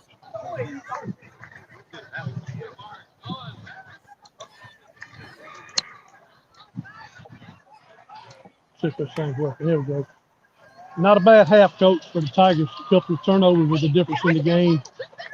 Penalties that some were not. But we can play with these guys. We just got to get our heads in it and get out. Yeah, we can play with, like you said, two crucial turnovers and penalties. But the turnovers is crucial and it's unacceptable. I mean, just either eat the ball or throw it away. Right. The turnovers are the 10-point difference in the game. So maybe we can get in here and regroup. Defense is looking good. Offense is doing a real good job on that. Last turnover, Denard's running wide open down the sideline. If we just give him some time, he may can get him. Yes, sir. All right, Coach, go get him. All right, guys, you got it. Thank you. So we're back. The Tigers trail 17-7. We'll tally up some of these stats, and we'll be back with you with some halftime commentary. You're listening to Eufaula Tiger Football on the Eufaula Tiger Football broadcast. We'll be right back.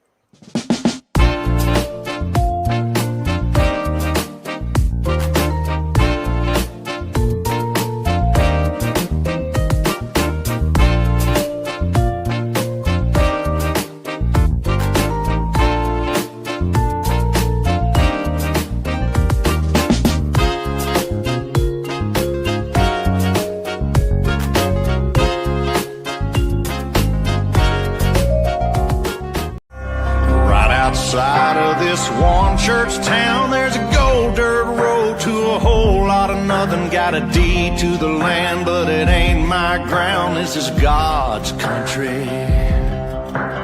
We pray for rain and thank Him when it's falling, 'cause it brings a grain and a little bit of money. We put it back in the plate. I guess that's why they call it God's country.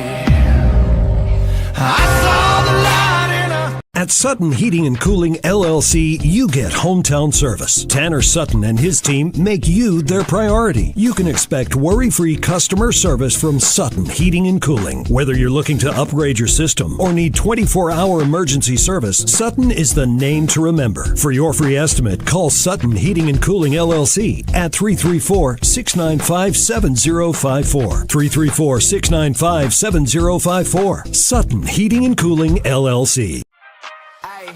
Give me the chip, I need the championship. Wait, we got a dream, next to the team, yeah, we can handle it. Wait, as soon as I go and I step in arenas, they call me the champ. They know what it is, know what I do, know who I am, who don't understand. Yeah, that's overdue. My trophy say that's overdue. My ring should be immortalized. Yeah, they know it's true. They couldn't walk a mile or even fit into my shoes. Still, I got a lot to prove, but for all that we've been through, this overdue. This the anthem. Hey, this is Pastor Jimmy Simmons with Chester Chapel. We would like to invite you to come out with us, to worship with us at 10 o'clock on Sunday mornings for Sunday school, and 11 o'clock for a worship service, and then Wednesday night at 6:30. And as always, go Tigers. At Mid-South Bank, we pride ourselves on being the friendliest, most helpful bank in town. For over 100 years, we've been helping families prosper and helping businesses grow. Mid-South Bank is a local bank with local people making local decisions. We're a community bank who will always be there when you need us. Whatever banking services you need, we're here to help. Visit us today at 230 South Eufaula Avenue in Eufaula, or in Clayton at 16 South Midway Street, or online at bankmidsouth.com. Equal housing lender, member. Looking for quality furniture at unbeatable prices? Come to Holly Home Furnishings in Eufaula. From cozy living room sets to stylish bedroom suites and modern appliances, we've got everything you need to make your house feel like a home. With flexible financing options, convenient delivery, and friendly local service, shopping has never been easier. Visit us today on South Eufaula Avenue and see why Holly Home Furnishings is your hometown choice. Holly Home Furnishings, helping your house feel like home.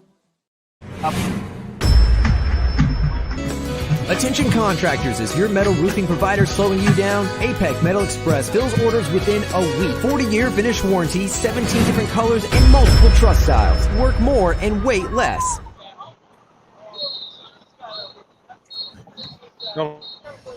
In sports, every point counts, and at Alpha Insurance, we know when it comes to your budget, every dollar counts. That's why we work to get you the lowest rates and best discounts available. Plus, every Alpha policy comes with personal service from our hometown team. Call Alpha to start saving today. In Eufaula, call Alpha agent Keith Bryan at 334-687-8268 or stop by our office at 1326A South Eufaula Avenue.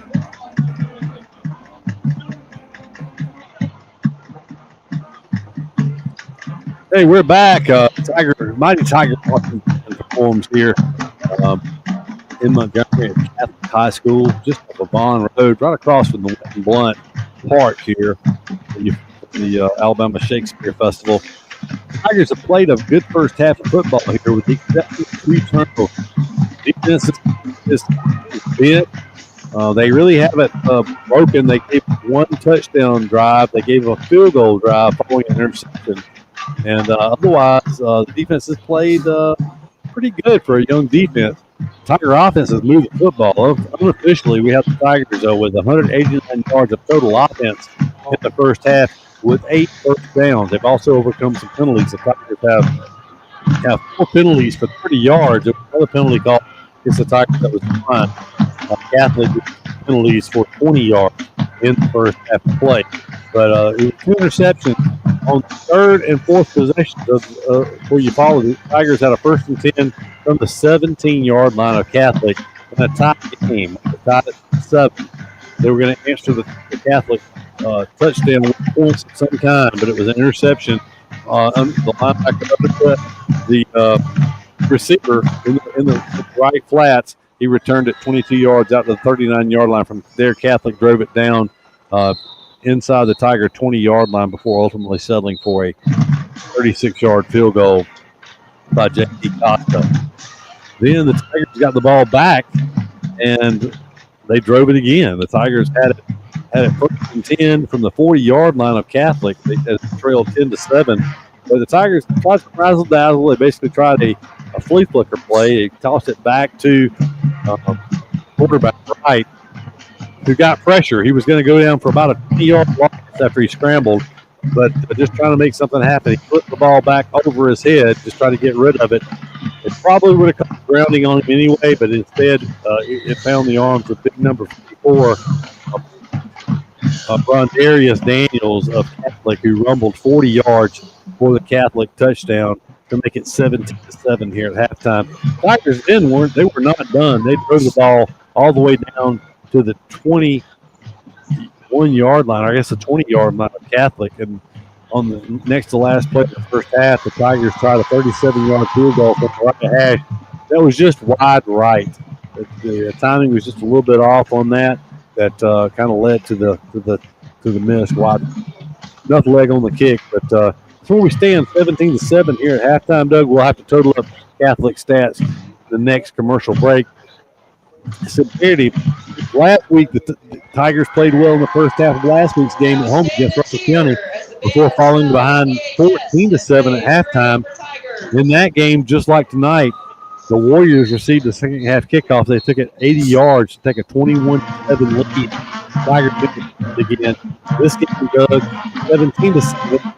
That field goal, that field goal was big right before the halftime, but even bigger is going to be this Tiger defense getting a stop on this Catholic offense. We're not afford to let Catholic score any points here on the first possession of this second half.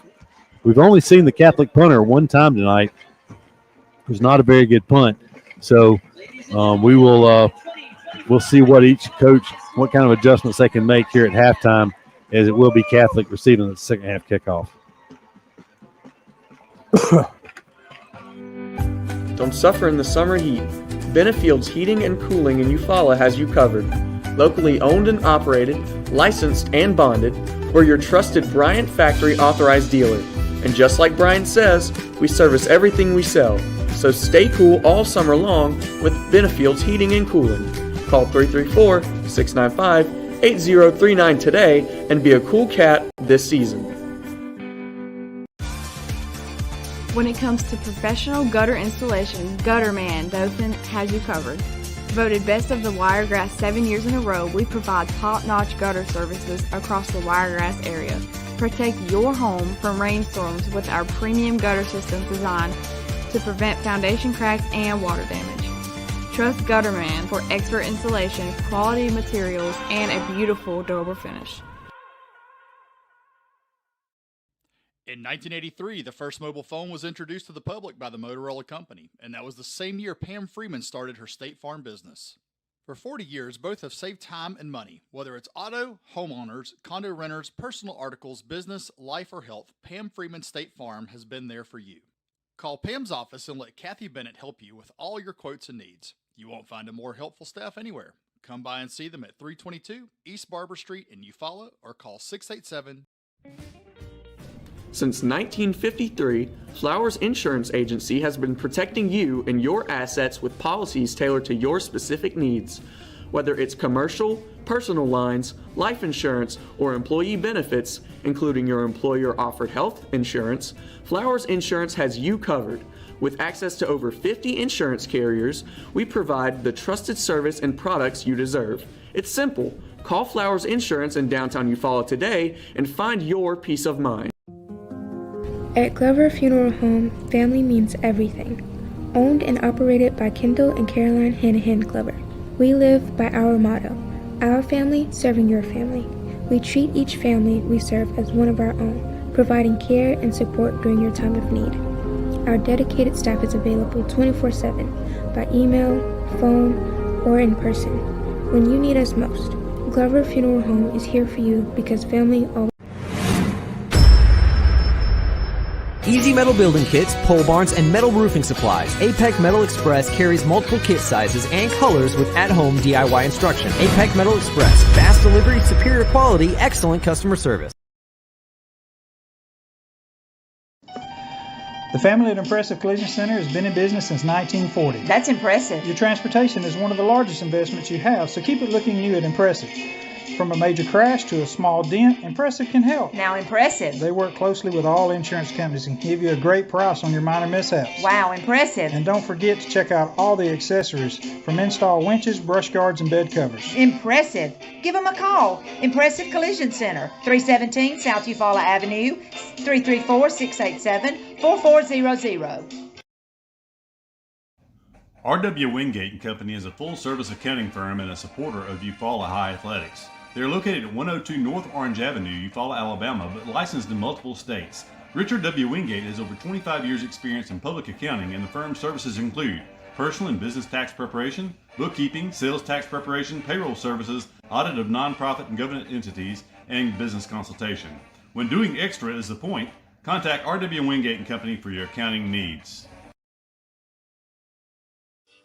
With the world changing all around us, everyone needs to be covered by insurance. So give Eric Glover with the Glover Agency a call and talk with Eric about auto, home, life, or last week's football game. Whatever your insurance needs, let Eric talk to you about being covered. The Glover Agency is located at 145 East Broad Street, Eufaula, Alabama. Call 334-687-0358.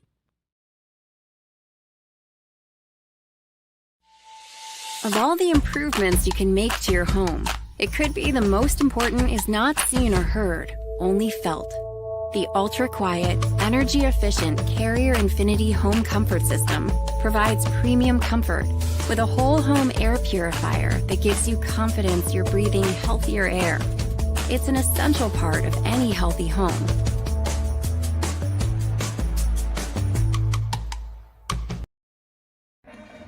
Good call or bad call, officials always have the final say in sports. And at Alpha Insurance, we know it's important for you to have the final say on the insurance plan we build for you. You'll have peace of mind knowing we will work hard to get you the lowest rates and best discounts available. Alpha Insurance, always a good call. In Eufaula, call Alpha Agent Keith Bryan at 334-687-8268 or stop by our office at 1326A South Eufaula Avenue. When it's football time, we at First Franklin Financial are big fans of our local teams, just like you. We've been part of the community for over 75 years, and when you need money for repairs or emergencies, we'll help you play offense. We offer fixed-rate loans up to $15,000 with easy payment plans and fast approvals. Visit 1ffc.com to find the location near you. Legal, all loan terms and applicable APRs depend on meeting our underwriting and income criteria for the loan size requested and may require collateral. Georgia Residential Mortgage License number 5656.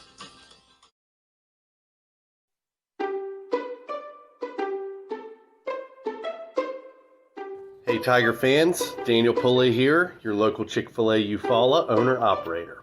We are proud to be the official sponsor for the Eufaula Tiger Coaches Show. Be sure to join us for the live show every Thursday night at 6 p.m. Our incredible team is ready to serve you. And don't forget, eat more chicken. Precision Body Works is a state-of-the-art collision facility dedicated to providing customers with outstanding service and a quality repair experience. We have been serving Eufaula and the surrounding areas for over 20 years and have earned a reputation as being a premier collision repair center. Precision Body Works uses environmentally friendly PPG water-based paint and also offers 24-hour record service as well as top-of-the-line accessories from such brands as Cam Locker, Ranch Hand, Retrax, Weston, and WeatherTech. We are located at 1210 North Eufaula Avenue or call us at 334-687-4700. Back in Montgomery on the campus of Catholic High School, where the Catholic Knights lead the Tigers 17-7 at halftime. It will be the Catholic Knights with the football to begin here, the final 24 minutes of action. And Doug, we talked about similarities from the first 2 weeks, and the only similarities really here is the Tigers outgained the Knights 189-121 in the first half, but it was 2 turnovers by the Tigers that really have been the difference here in this first half of football. Without those turnovers, I dare say the Tigers might have 21 points on the scoreboard. Yeah, they were driving both times they threw the interceptions, and it's just good hard running by Wright and Slaughter, and the passing game's clicking a little bit tonight. That helps out tremendously when you can do that. It's just the 2 interceptions has turned into points for them. We were just talking off air. We could have connected with that field goal right before the half. It was very close. I mean, then it's a 7-point game. So I guess the biggest thing, the way it is, we just need to stop them when they come out. Get a stop and try to make something happen out of that, because we've been able to move the ball. Just got to make good decisions, and we'll be fine on offense. But we're going to have to get a couple of stops. And you brought up an interesting fact that they only had like 3 possessions in the first half or so. There's not going to be many possessions, so you're going to have to take advantage of each one you get, and you're going to have to get a couple of stops on them. And it's you just got to find a way to avoid the penalties also. I'll just leave it at that. Well, since the Tigers turned the ball over, with less than a minute, when that pick 6 took place, they got an extra possession on Catholic. So Eufaula actually with 5 possessions in the first half, Catholic with 3. They were 2 out of 3. They punted one time, but the one they punted, they actually started with their best field position of the first half. But they've had success running the ball. Eufaula kind of, I don't know if it was an adjustment or what, but they stopped them on that field goal drive when they were throwing the ball.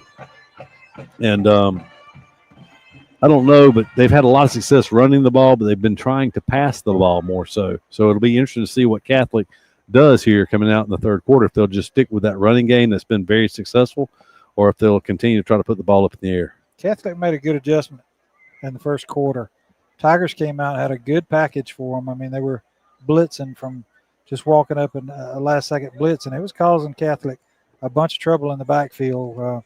We were getting to the quarterback, making his throws off, sacked him one time in the backfield. Then they went over and made some adjustments, and he started picking it up. And then that's when we didn't see so many blitzes after that. And their running game with that number 7 has been effective at times, but it appears they want to throw the ball. I mean, they really like to air it out, and they've got some very good receivers. Number 12 is he'll go get it if you put it up there. And we'll see some more out of him in the second half. But a lot of their drives and yardages, there's been a couple of times on third downs. I'm going to say we committed an infraction. Either way, it's kept the drive alive. But nevertheless, 17-7, it's not if you're going to have 2 interceptions, one of them was a pick 6, and you're down 10 points, it's not that bad. It's not, and one of those interceptions took probable points off the board for Eufaula. As I sit here and watch, making all of them now. Yeah, he's that's a 40-yarder that was almost at the top of the upright when it went through the upright. So it wasn't a leg issue on that 37-yarder. It just missed wide to the right, and it was a right hash kick. So it was a tough angle in the first place.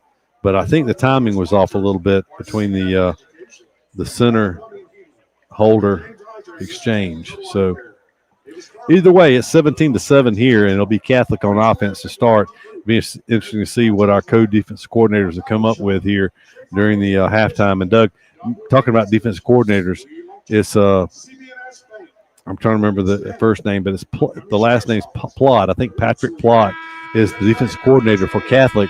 If that name sounds familiar, that is because he was the head coach down at Carroll of Ozark a couple of years ago.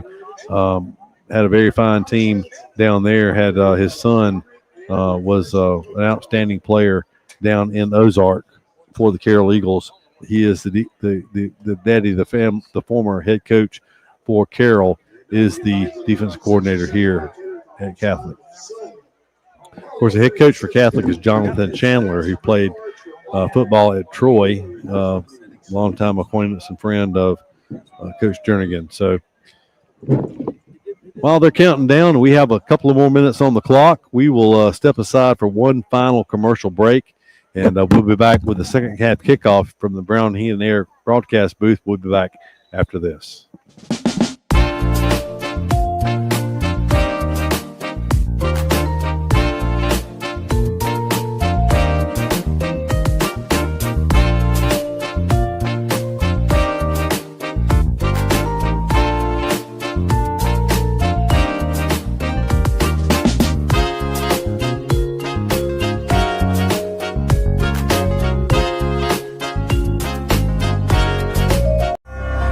Outside of this one church town, there's a gold dirt road to a whole lot of nothing. Got a deed to the land, but it ain't my ground. This is God's country. We pray for rain and thank Him when it's falling, 'cause it brings a grain and a little bit of money. We put it back in the plate. I guess that's why they call it God's country. I saw the light. At Sutton Heating and Cooling LLC, you get hometown service. Tanner Sutton and his team make you their priority. You can expect worry-free customer service from Sutton Heating and Cooling. Whether you're looking to upgrade your system or need 24-hour emergency service, Sutton is the name to remember. For your free estimate, call Sutton Heating and Cooling LLC at 334-695-7054. 334-695-7054. Sutton Heating. Give me the chip, I need the championship. Wait, we got a dream, next to the team, yeah, we can handle it. Wait, soon as I go and I step in arenas, they call me the champ. They know what it is, know what I do, know who I am, who don't understand. Yeah, that's overdue. My trophy say that's overdue. My brain said to be immortalized.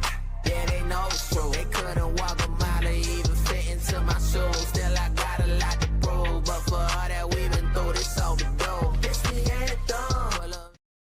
Send it.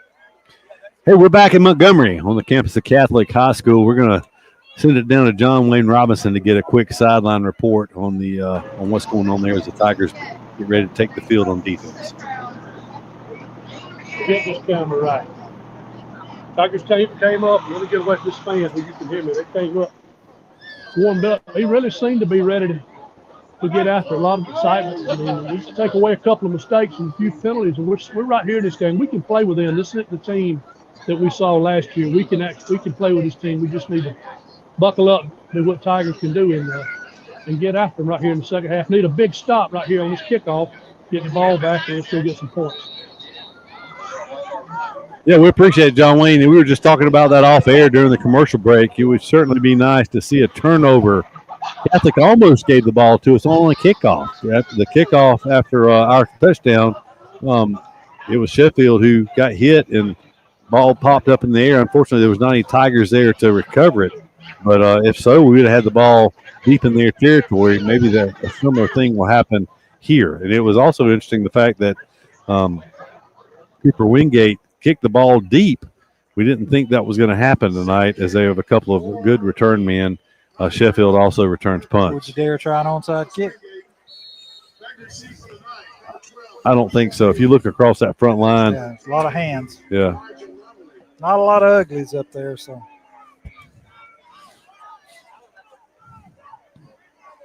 Wingate approaches. He kicks it away. It's going to be a pooch kick this time. It's going to come to the near sideline. It hits the ground, and he's going to pick it up and go around the right side, and it's going to be gives up contain and hitting the sideline. There is a flag on the field. So hopefully where that's laying, that's actually inside the 25-yard line. A lot of extra whistles, so we'll see what it should be. Jamiron Thomas on the tackle, but that is against Catholic. Holding. They must have went in and looked at those stats from the first half. You see that a lot of times, especially when they catch it on one side of the field, go all the way to the other side of the field. It's just So Doug, don't look now. This is going to be the worst starting field position of the night for Catholic, as they're going to take it back. It's hard to tell from our vantage point, but it looks like it's just inside the 10-yard line. It's back there. John Wayne's down there. We'll get to him in a second. Okay. There we go. 11-yard line. We said it looked like the 10. It's the 11. So So we'll see what Catholic has cooked up here during halftime. They're going to have one back in the backfield. They're going to look to throw it. Good pressure, but they're going to throw it up there, and good defense that time by the Tigers. It looks like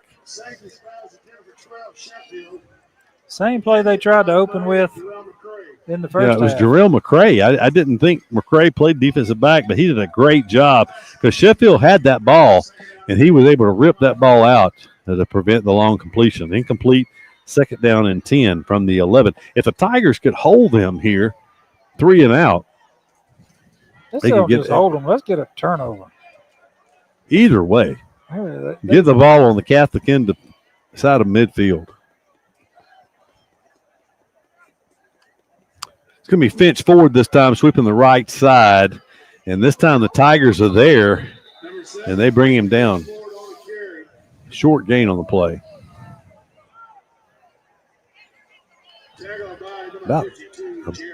About 2 yards. It was Jerry Hicks on the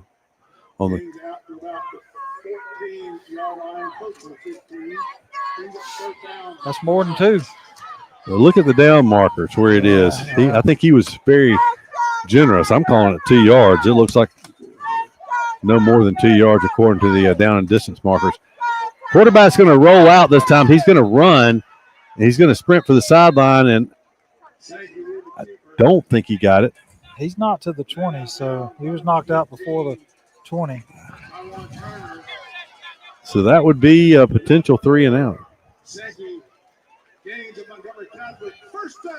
How's it a first down? Well, couldn't tell. Well, they mark him across the 20. It's all the way on to the 21. So that would be about 8 yard gain according to that. So first down, unfortunately.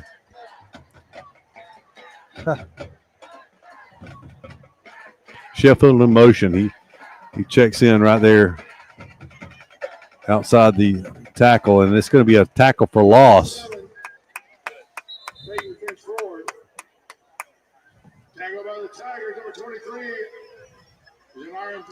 Jamarian Thomas with another tackle for Eufaula. He is everywhere. That they're going to say no gain on the play, but that looked like it took place in the backfield.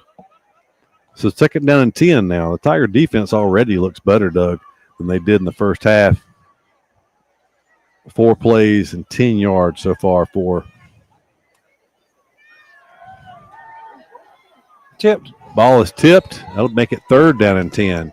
Good pressure that time into the backfield. Missed the number. I think that might have been McCray, Gerald McCray, who got that tip.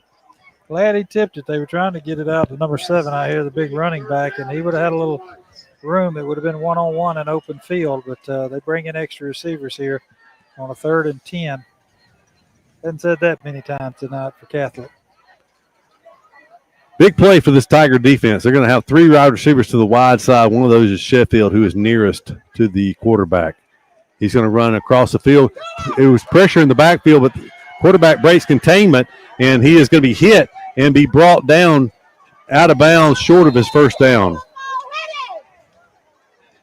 It's going to be, it looks like about a 7 yard gain. Either way, it'll be 4th down, and they're going to bring their punt team in. They're going to mark it. We'll say 7 yards on that gain. It's probably more like 6.5, but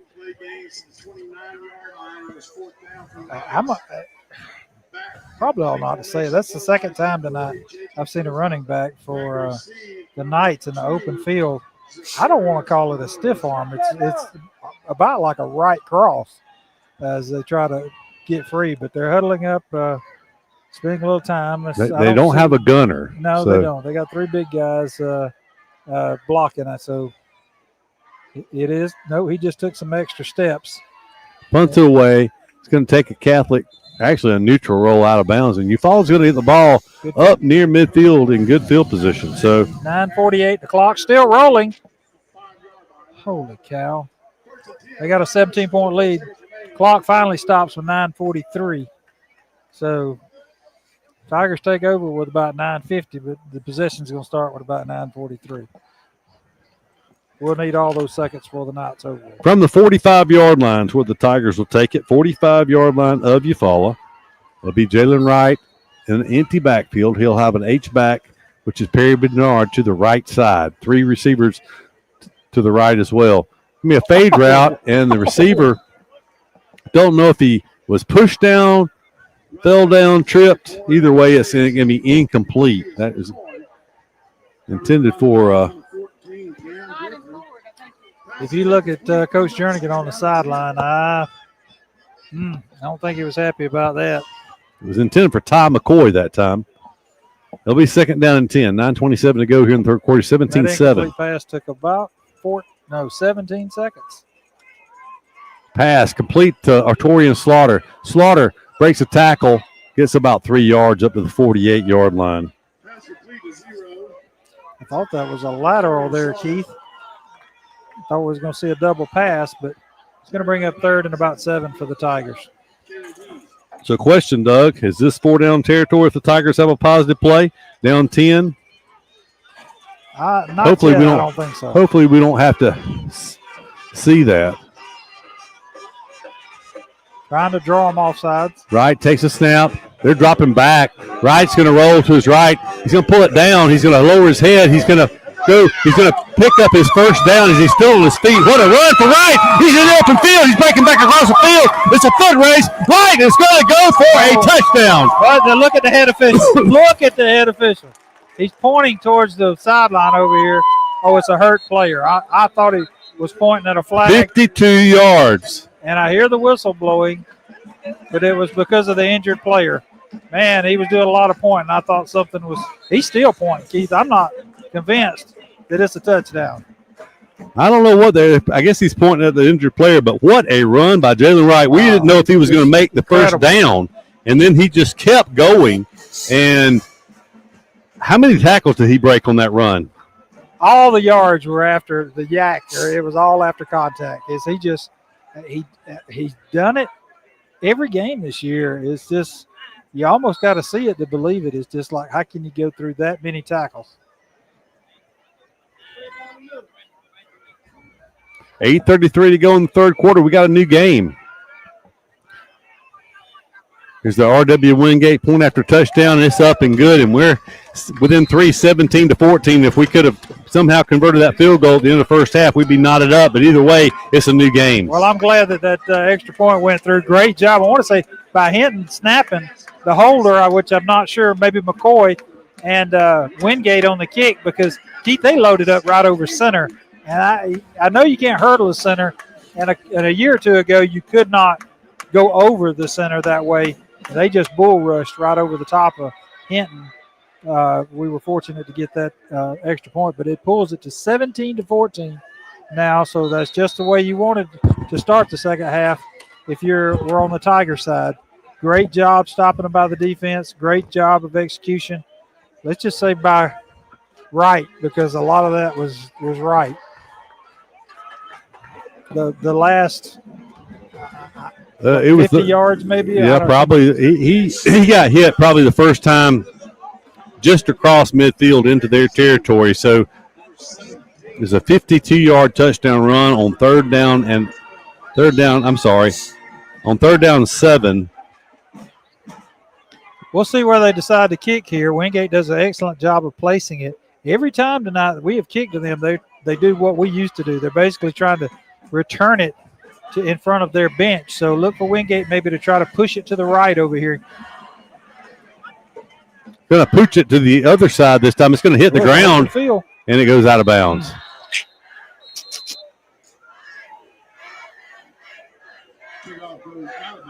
Didn't see that one being so close to the sidelines, Doug. 10 yards from where it went out or to 35. It's a 35. Which is not going to be that bad in that situation. It's a good try. That's twice we've seen a kickoff hit the ground, and the Tigers closing in on it. You never know when you kick those pooch kicks like that. You really never know which direction the ball is going to bounce. Sometimes you see them take funny bounces and bounce back towards check like a sand wedge. And we're about due to get some of those bounces. It was almost a huge turnover on was it a punt or a kickoff earlier? Kickoff. And they were able to get back on it. So.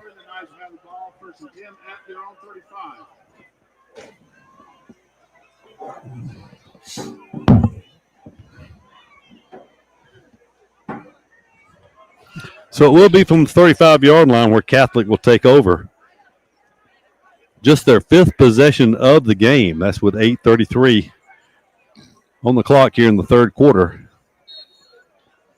Tiger defense forced, after one first down, the Tiger defense stiffened and got the ball back last time. They're going to hand it off in the backfield. The Tigers are there. Going to bring him down for a 1-yard loss this time. I saw it. They did not get back to the line of scrimmage. It is a loss of a yard. Second down 11. We got a player with a cramp. They went back to a little heavier set there that time, and you could almost see that they were going to give it to number 7. They were a tight formation. They want to run some clock and try to make something happen, and it just wasn't there. The Tigers were not as big as their front line, but we're out quicking them up front and causing trouble in the backfield. Second and 11 from the 34-yard line. Shotgun snap. Going to throw it this time. Pumps it deep. There's Sheffield out there, and he does not come up with it. It was off his fingertips, Doug. It was so close. The Tigers dodge a bullet there. There's a flag laying on the field at the 43-yard line in the Tigers secondary. Check that penalty. That's right about where their tight end was blocking our number 23, but ineligible man downfield is the call. It's going to decline. So 3rd and 11. Possession play. The Tigers have come to play here. John Wayne talked about it. They seemed like they had a good all business coming out of the locker room. They were fired up in the end zone down there. Big play here. 3rd and 11. From the left hash mark, 3rd and 11. Sankey's the quarterback. He'll have Fitch forward to his left. He's going to roll to the right. Has open field. He's going to throw the pass. It's going to be intercepted. Intercepted to the left flat. He's on the return, coming back across the field, looking for yardage. He's going to keep picking up the block. He's in the open field. Be tackled inside the 20-yard line. We'll check the number. It looks like number 7 on that play. That's going to be Nayland Murphy on that interception. So turnabout is fair play, Doug. We talked about needing a turnover. We got it on their second possession, trailing by 3, 17-14. The Tigers inside the 20-yard line of Catholic. I watched him come all the way back across the field, was watching the officials. Everybody made sure to make clean blocks and get as much as possible. Center of the field, in the red zone. Tigers need to punch this in. It'll be right in the backfield, flanked to his right by Slaughter. And I think no, it's not a heat timeout yet. They're going to send our biggest player off the field. I don't know what for, but it looks. Can't be knee pads. No, it's not knee pads. It looks like it's about the 18-yard line where the Tigers are going to snap this ball.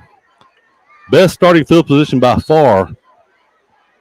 It's only 50 seconds since the Tigers scored last time. 7:43 on the clock here in the third quarter. A lot of pressure right where our lineman just checked out of the game from, and Slaughter tries to avoid it around the left side, but going to lose about 5 yards. Yep, he couldn't quite get around that last guy, and our guy's coming down here. It's apparently something with his helmet or something. I don't know. We saw send somebody out early because of that, but a lot of pressure right over. I want to say it was about left guard area that time, caused trouble in the backfield. It'll be 2nd down, 15.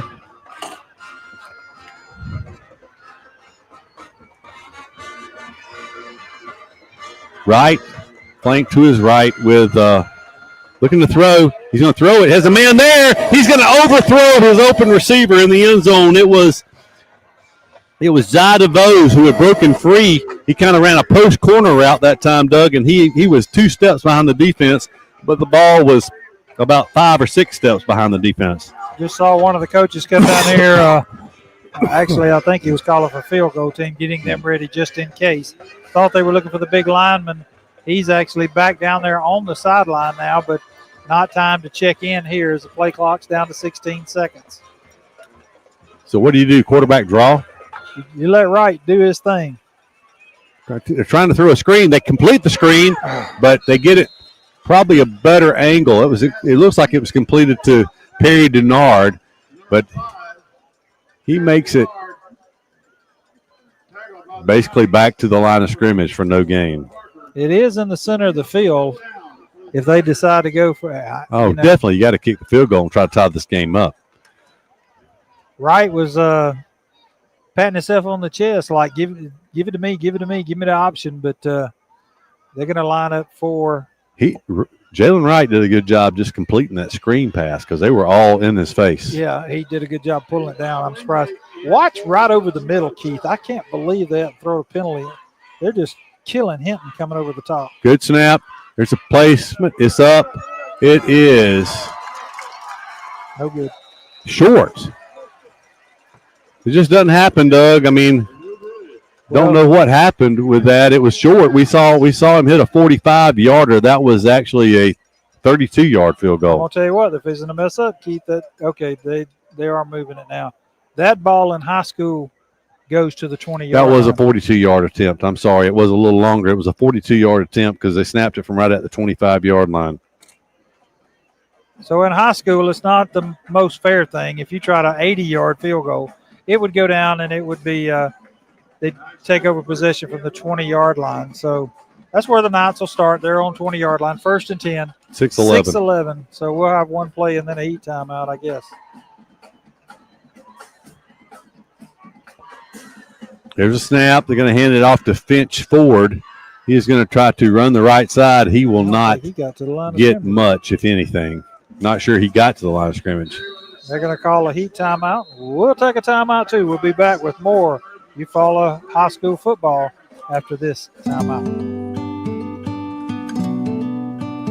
At Mid-South Bank, we pride ourselves on being the friendliest, most helpful bank in town. For over 100 years, we've been helping families prosper and helping businesses grow. Mid-South Bank is a local bank with local people making local decisions. We're a community bank who will always be there when you need us. Whatever banking services you need, we're here to help. Visit us today at 230 South Eufaula Avenue in Eufaula, or in Clayton at 16 South Midway Street, or online at bankmidsouth.com. Equal housing lender, member FD. Looking for quality furniture at unbeatable prices? Come to Holly Home Furnishings in Eufaula. From cozy living room sets to stylish bedroom suites and modern appliances, we've got everything you need to make your house feel like a home. With flexible financing options, convenient delivery, and friendly local service, shopping has never been easier. Visit us today on South Eufaula Avenue and see why Holly Home Furnishings is your hometown choice. Holly Home Furnishings, helping your house feel like home. Hey, we're back. 5:57 to go here in the third quarter play. Catholic still leads by 3, 17-14. The Tigers just missed a 42-yard field goal. 2nd and 11 for Catholic from their 19-yard line. Finch Ford is the running back. Peyton Finch Ford. It'll be a flare pass up to the man who was in motion. He is in the secondary. He's still breaking tackles. He used the official as a blocker, and he is going to be finally forced out of bounds inside the 20-yard line. Is that a flag? Nope. Looks like something plastic. That is going to be a 62-yard play. Just a simple play, Doug. They threw a flare pass to number 2. He scored the touchdown for them, Jacob Eli. And he has a lot of speed, 62 yards on that pass play. Clock stopped.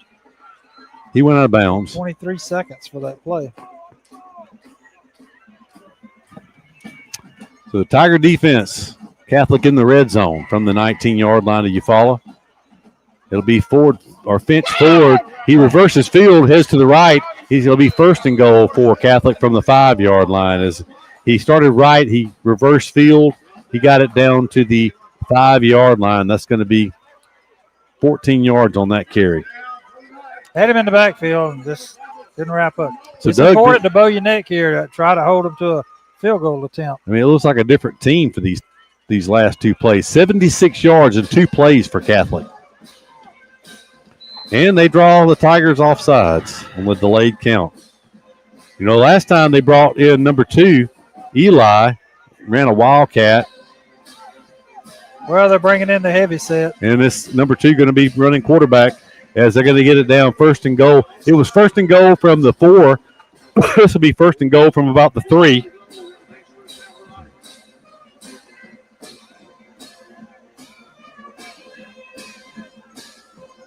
First and goal. It'll be the Wildcat. Look like they move fast. That's going to be a 5-yard penalty against Catholic.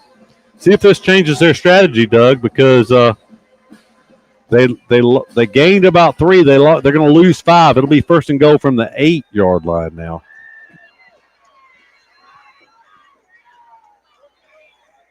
They bring in number 4 and number 10. Both will line up as in slots on either side. 10 in motion. So Sankey's back in at quarterback. They're going they're going to get 4 yards back. So this is almost like a dance, Doug. 3 yards forward, 5 yards back. Now 4 yards forward. Well, it's on the 7, so half the distance shouldn't.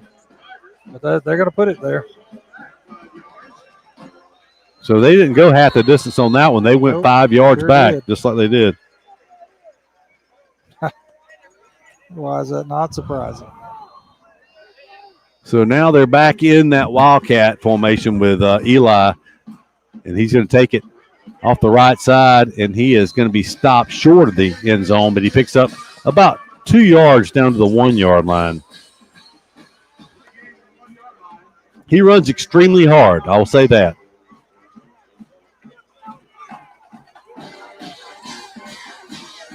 If they do anything besides that, they would catch the Tigers completely off guard because he's going to catch the ball and go straight to the right. And the Tigers, he gets in. He jumped. He got hit, but he dove into the end zone. And, Doug, Tigers had a chance to tie this game, and now they're going to find themselves down by 10, which was a high halftime deficit, huh? Got up and spiked the ball, too. So 3:58 to go here in the third quarter play. Seen some good things if you're a Tiger fan. The Tigers have really outplayed the Knights here tonight. If you look at statistics, it's been 2 big turnovers that Catholic has 10 points on 2 Tiger turnovers, and that's the difference in this game is they lead 24-14. Tigers are unable to take advantage of the interception they got on the previous possession by Catholic. Catholic's offense really responded there, Doug, after their turnover. They blew down the field and put 7 points back on the board. Yeah, it started off good there, stopped them for a yard loss, and then the heat timeout. They were able to take that heat timeout and turn it into a regroup session over there, and it was 2 big plays after that. 5 plays, 80 yards, and 1 was a loss of a yard. So 4 plays, they averaged 20 yards per play. They lost a yard on the first down, but the next 2 were big plays.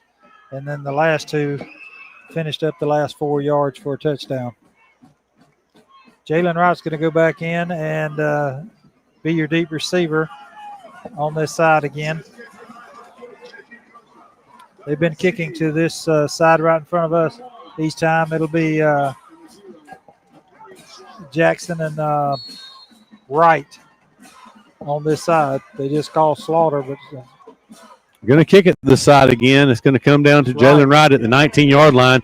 Jalen up the other sidelines. He is on his feet. He's going to keep it. He's still on his feet up to midfield. Doug, I tell you, when he went behind the tent, I just looked to the right to wait to see him come out from behind it because I knew he was coming, and he did. I'm going to tell you what. We need to get a Ford or Chevrolet sponsorship, and they ain't got to call it a power stroke. Call it a Jalen Wright because my goodness, he runs strong. That was a 31-yard return on that kickoff from the 19-yard line. Tigers in good field position. It's going to be Wright. He's going to pull it down. He's going to throw it. He drops the football. He has to fall on it at 46. It's going to be a loss of 4.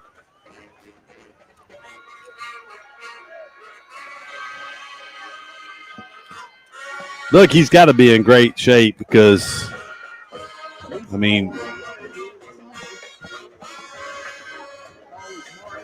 he literally runs on every play on offense. He's remember returning last kicks. Year when McCoy was hurt, they would have him coming all the way to the sideline in between plays to get the play from the sideline. That's right.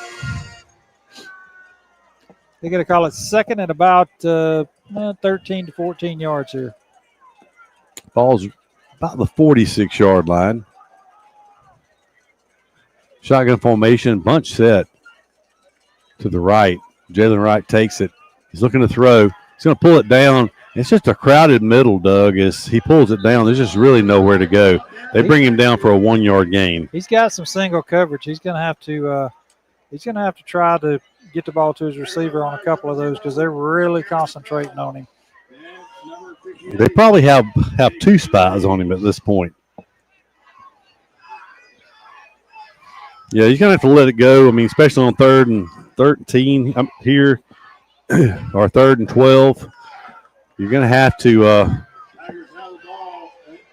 of course, he converted 3rd down with a 52-yard touchdown run 2 series ago from almost the same spot on the field. Jalen rolling to his right. He's going to pull it down. He's going to cut back across the field. He cuts back. He'll have his first down as he takes it inside the 40 of Catholic down to the 37-yard line. Jalen doing what Jalen does. 17 yards on 3rd and 13, and the Tigers have a first down. You can see that Catholic defensive back broke down right here, and he just Jalen's had a couple of them just grabbing air tonight, and I could just imagine the coaching staff over there watching it from the booth. He's tough. 1st and 10. We'll call it the 37-yard line. He's going to hand it off to Slaughter. Slaughter up the middle, and Slaughter literally one man away from a touchdown there as he picks up a good gain of about 6 yards on that play. But Doug, 11, probably had a touchdown saving tackle if Slaughter gets past him. He is in the end zone. Wright's going to throw it. It's going to be complete. Should be a Tiger first down or very close. They're going to stop the clock. Looks like about a 5-yard gain and a Tiger first down on that completion. Under a minute to go here in the 3rd quarter. Tigers trail, and the clock starts back. That was complete to Zy DeVos on that play. 48 seconds left. 1st and 10 Tigers. Down around the 20-yard line. It can be a handoff to Slaughter. Slaughter takes it inside the 20 down to around the 18. It'll be 2nd down for Eufaula. Clock's going to roll into 30 seconds. The Tigers should get one more snap in this quarter. They don't have to snap it here. There was only a 2-yard gain on that last play. 31 seconds on the play clock, 21 seconds on the game clock, but they're going to snap it here. Wright takes it. He's going to throw it. It's complete. It's Zy DeVos on a nice play. He makes the first man miss. He goes forward. He should be close to a Tiger first down. 9.8 seconds. They stop the clock to move the chains. It'll be 1st and goal Tigers. And I would think, Doug, the Tigers will let this run out and go into the 4th quarter with a 1st and goal. That's what they will do. We will step aside for a commercial break. Be back with the 4th quarter action after this commercial break. When it comes to professional gutter installation, Gutterman Dothan has you covered. Voted best of the Wiregrass 7 years in a row, we provide top-notch gutter services across the Wiregrass area. Protect your home from rainstorms with our premium gutter systems designed to prevent foundation cracks and water damage. Trust Gutterman for expert installation, quality materials, and a beautiful, durable finish. Don't suffer in the summer heat. Benefield's Heating and Cooling in Eufaula has you covered. Locally owned and operated, licensed and bonded, we're your trusted Bryant Factory authorized dealer. And just like Bryant says, we service everything we sell. So stay cool all summer long with Benefield's Heating and Cooling. Call 334-695-8039 today and be a cool cat this season. In sports, every point counts, and at Alpha Insurance, we know when it comes to your budget, every dollar counts. That's why we work to get you the lowest rates and best discounts available. Plus, every Alpha policy comes with personal service from our hometown team. Call Alpha to start saving today. In Eufaula, call Alpha agent Keith Bryan at 334-687-8268 or stop by our office at 1326A South Eufaula Avenue.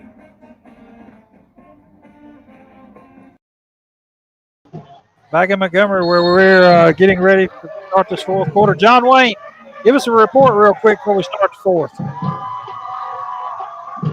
Guys, we're going to see what the Tiger offense got right here. 1st and 10. They came out of the half fired up, gave up a little bit, but I think they just – these little out passes have been good. I think a little out and go here in a minute's going to open up a long play. We'll leave it on split screen here. Let John Wayne give you a Hand to Slaughter. Slaughter caught at the line of scrimmage for no gain. Hey, just a little closer to the mic down there. It's loud down there. So 2nd goal for the Tigers from. I'm on mute. I'm on mute the mic and just. All right, Keith will call it from up here, and you just give us that extra camera shot down there. Empty backfield for the Tigers. Right takes it. It's going to be a straight quarterback go. Right. He breaks a tackle. He takes it inside the 5 down to the 3, maybe the 2. That time, no delay, Doug. He just got it and went. And Jalen's not getting up. He's slow to get up. They're going to have to he will not be in there for this 3rd down. He will not be in there for this 3rd and goal. Yeah, I was going to say they may not want to give it to him anyway as a decoy or something, but it's not what you want to see with him now. Yeah, let's take a commercial break. We'll be right back for more Tiger football. Since 1953, Flowers Insurance Agency has been protecting you and your assets with policies tailored to your specific needs.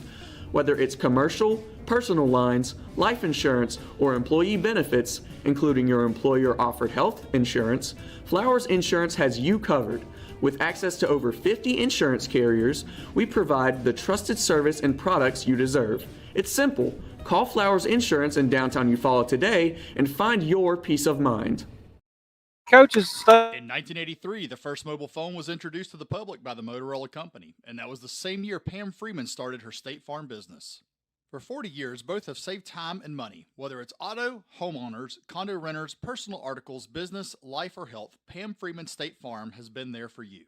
Call Pam's office and let Kathy Bennett help you with all your quotes and needs. You won't find a more helpful staff anywhere. Come by and see them at 322 East Barber Street in Eufaula or call 687-7034. 3rd and goal. 4 down territory, most likely for the Tigers here. 3rd and goal from, we'll call it, it looks like it's inside the 3-yard line, Doug. We'll call it the 2.5-yard line. Looks like Ty McCoy is going to be your quarterback. Well, maybe they'll run it off the left side. If nothing else, with your quarterback hurt, it would set it up for almost an extra point for a field goal to draw you within 7 points. It'll be an I formation. Perry Denard has already scored a touchdown from there. It's going to be a Ty McCoy. They're going to mark him short. That was a quick. Yeah, he kind of tapped the center on the butt, and Wright's wanting to come back in the game. Well, he is going to come. He's just getting the play. That was a good idea there as McCoy went up there and just kind of slapped him on the rear end, and those two went first. I thought we might see a push or something there, but it'll be 4th and goal. I honestly thought he was a little closer than that. They've got him no closer than the 1-yard line. He's going to have to get in by 2 yards, or they're not going to give it to him. Going to be Jalen Wright under center this time with the I formation behind him. John Wayne. Oh, it's too late.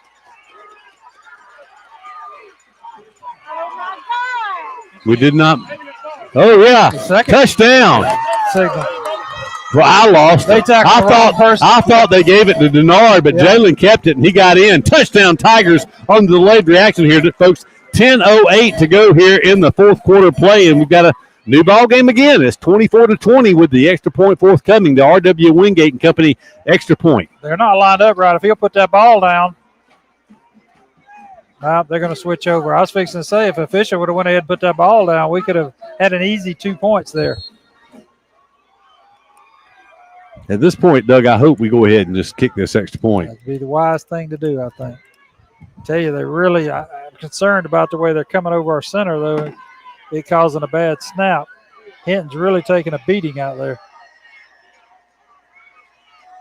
There's a snap. Look at that. They hurled him that kick time. Is up and good. You can't so do with that. 10:08 to go, it is 24-21. So the Tigers have trailed by 10 points 2 different times tonight. And 2 different times they've come back and cut it to Coach 3. Jernigan is giving the head official, as you can probably see on the camera, he's asking him about it because that's just totally illegal in high school ball, and they are getting very close to blocking that. That could be huge later on down the line. So you call it, Keith, 10:08, 10 minutes and 8 seconds, and it's a one-score game. You know, Tigers have found something offensively in this game. They've thrown the ball, and of course, Wright has been the man all season. And unfortunately, we don't have his all-purpose yards, but if you count the return yards and everything, he has had another phenomenal night. And it's going to take the Tiger defense. So this young Tiger defense got gashed on the last possession. It was a 62-yard pass play that really did the most damage, but it was a 5-play, 80-yard drive for Catholic to stretch the lead back out to 10 after the Tigers had missed a field goal. And uncharacteristically, the Tigers have missed 2 field goals in this game that could have them ahead. You're right, and when Wingate comes out here, he does an excellent job. We've talked about placing kickoffs. You know, I don't think you want to kick it to number 12 over here. I don't know. They may kick it out of bounds again. High pooch kick. I'm not sure what the answer is. The coaches studied that all week long, but Wingate has already got his instructions from the sideline. We'll see what he's going to do. He approaches. The ball's in the air. He's going to drive it deep. He kicks it over everyone's head. It goes in the end zone. It went in the end zone on the fly, Doug. If that's not his best kick of the year, it's the second best. It's the second best because he kicked it 3 yards deep in one kick against Russell County, I think, last week. They were both at the end zone. I couldn't tell how deep either one was, but he boomed that one. And for the second possession in a row, Catholic will start. What did that head coach go way out on the field for? He went all the way to the head official and complained about something. I mean, he was out there in the middle of the field. I don't know, but it's going to go all for naught as they'll start at the 20-yard line. First and 10 Catholic. Twin receivers to either side. They're going to hand it to Finch Ford, who had, once again, he has running room, Doug. He 10 yards with no resistance. I mean, he running straight up and they're going to mark lanes. it just short, make it 2nd and 1. It gives you a lot of options on 2nd and 1. He actually landed on the 20-yard line, the 30-yard line that time, but they marked him a little bit short. So 2nd and 1 for Catholic. 24-21 is the score. You see that happen a lot of times, and you think, oh, we'll have a free play here on 2nd and 1, but a lot of times they lose yardage on the next play. Tigers dig in with a 4-man front. They're going to hand it off to a new back in the backfield, number 26. He got about a yard, which is good enough for his first down. That'll stop the clock momentarily. Well, they called for the clock to stop, but it never stopped. Well, the chain gang's down here on their phone. Now it stopped. He's finally paying attention. I don't think the clock, it didn't stop. It started again. That clock stopped for about 3 seconds.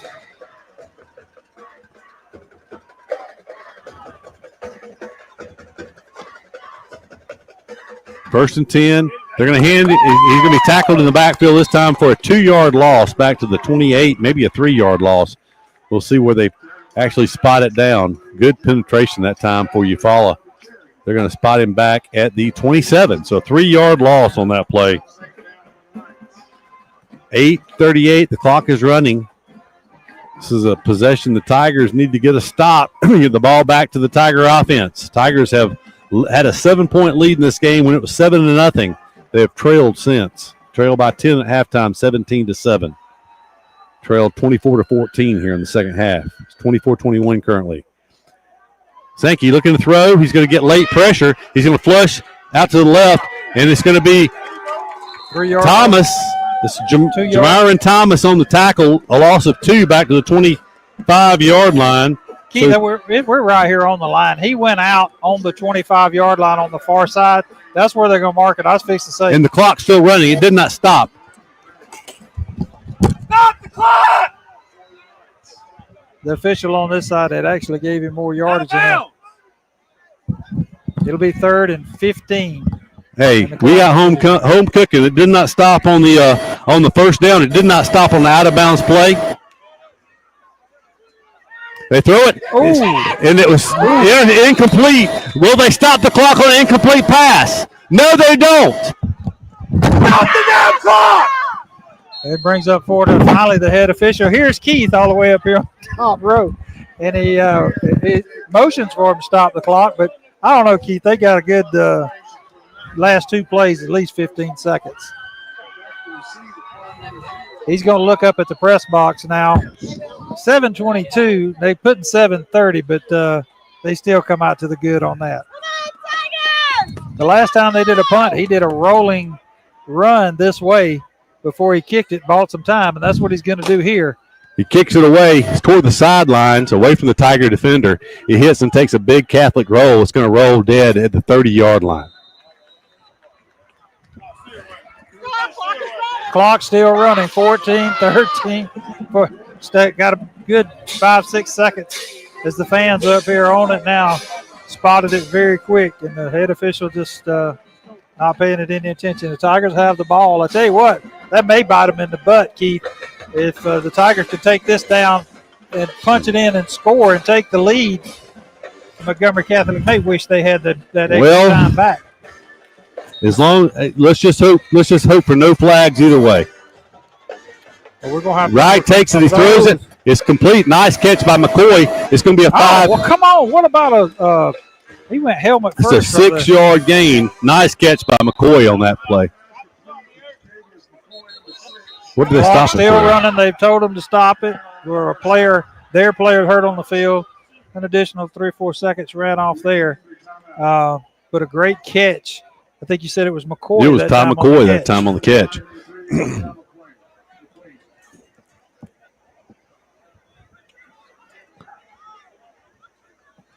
He's number 3's going off the field. He's actually the limp's going away the further he gets closer to the sideline. But now it's the Tigers that have the ball right by their hash mark and can talk to the coaches and get the play they want. 7 minutes exactly on the clock, and he says roll the clock, and they will. The Tigers have had a couple of possessions that have been close to 5 minutes tonight. So if they could let them keep. It'll be interesting to see how they run the clock if the Tigers get down inside the 10-yard line if they keep doing that. Well, head off up the middle.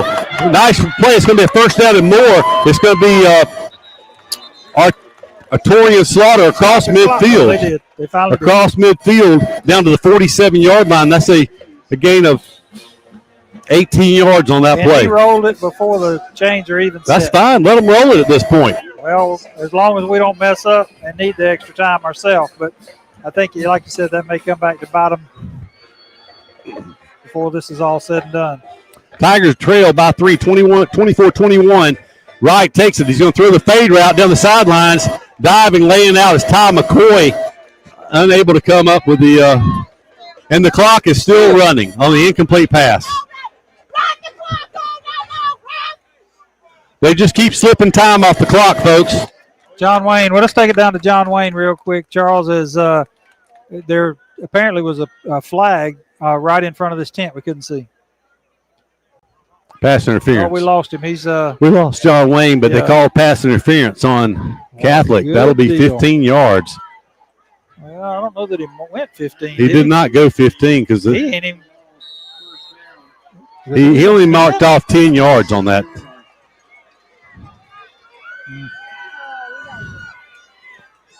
Jalen Wright fakes it. He's going to pull it down the run now. He's going to run over a man over here on the sideline. And they hit him late out of bounds. And talking trash on our sideline. Now they're going to throw a flag. He might not.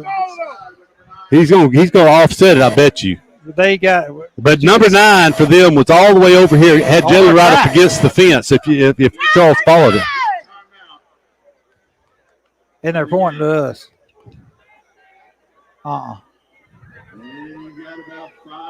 They're saying that's his first warning, I guess.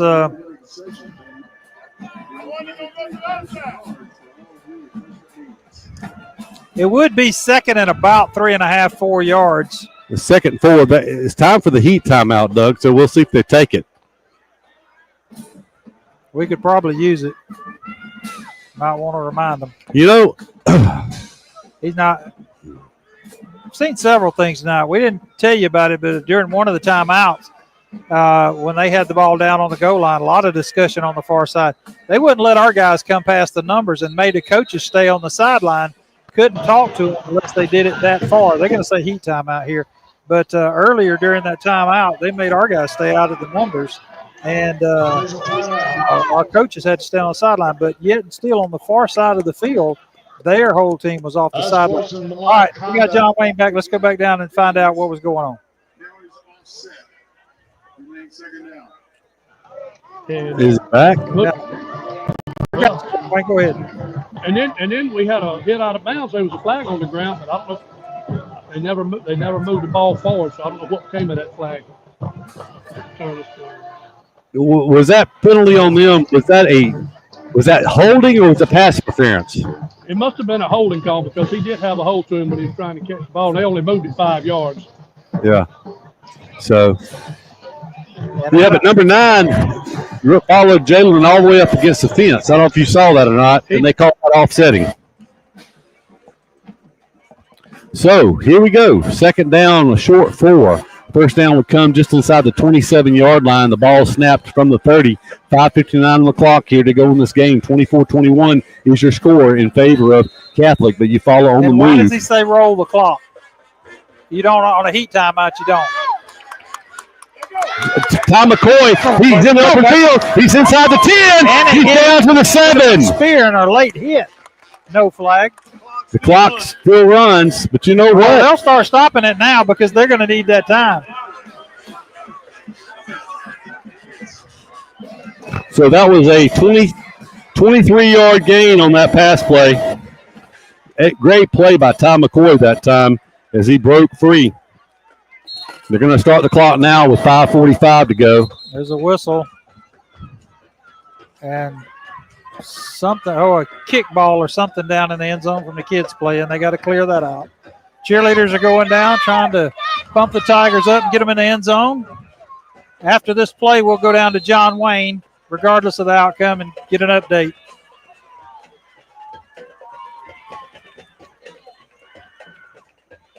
Wright takes it. He's going to throw a pass. It's a jump ball in the end zone, and they call the pass interference in the end zone. Well, let's wait and see. It's got to be. He was pulling our receiver back. He's saying it illegal. How do you get an illegal receiver downfield that fast? Oh my goodness. We talked about driving down the field, Doug. We talked about let's hope for no penalties against either team. Well, there we go. That was pass interference in the end zone. We've been first and goal from the 1 yard line. Instead, they're going to mark it back on the Tigers. They haven't marked it off yet. They're standing there, and he hasn't marked anything off. 5:26 to go. I wouldn't be surprised the clock starts rolling. What in the world? It was first and goal inside the 10. This is a 5-yard penalty. Yeah. Well, it should be. Is it a loss of down? No. All right. That was, I don't know. Our receiver didn't even have time to get downfield, much less a lineman. They start the clock on the incomplete pass. Slaughter on things. Touchdown! Touchdown, Tigers! They stopped the clock when he got in the end zone. 5:18 to go in the fourth quarter play. The Tigers are ahead now 30-24. I'm sorry, 27-24. They didn't expect that play. They expect Slaughter straight up the middle. And they set the ball down. We could have got 2, but we're going to shift over and it's a big extra point here to go up by 4. It is. Slaughter on a 13-yard touchdown run, a Torian Slaughter. All right, after Coach Jernigan complained about him coming over center, let's see if that done any good. On the R.W. Wingate, point after touchdown. There's a snap, kicks up, and the kick is good. The Tigers lead for the first time since 7-0. The Tigers lead 28-24.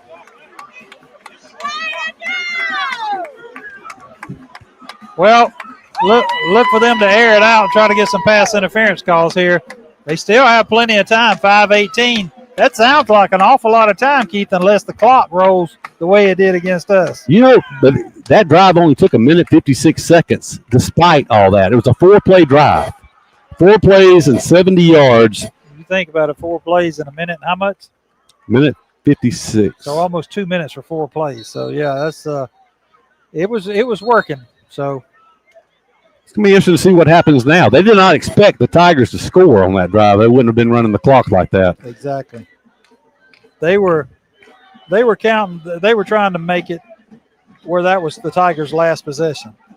And it probably would have been, but the Tigers scored so fast. They should get another one. We'll just see what happens. I'm sure we hadn't seen the last of the yellow flags here with 5:18 to go. Wingate with the ball on the tee. The Tigers lead 28-24. Ball is kicked deep. It's going to come down at the 2-yard line. It's going to be a return up the far sideline. Tigers cover it well. They bring him down to the 25-yard line. Good job by this Tiger return team, staying in their lanes. If you notice, they squeezed everything to the Knights sideline also because the Knights have tried to return it that way every time. The Tigers did a good job staying in their lanes, but they squeezed the field to that side. He had nowhere to go, so the last second he tried to run back into the middle a little bit, but it did not work. 1st and 10 for the Knights at the 26-yard line. 5:10 to go. Tiger defense has been stout lately. The Tigers can force a 3-and-out last Catholic a 4-and-out last Catholic possession. Going to hand it off to Finch forward. He's running over the left side. He picks up about 8 yards up to the 34-yard line. 4:57, the clock rolling here. Catholic must score a touchdown. It's a young Tiger defense. 7 new starters on this Tiger defense.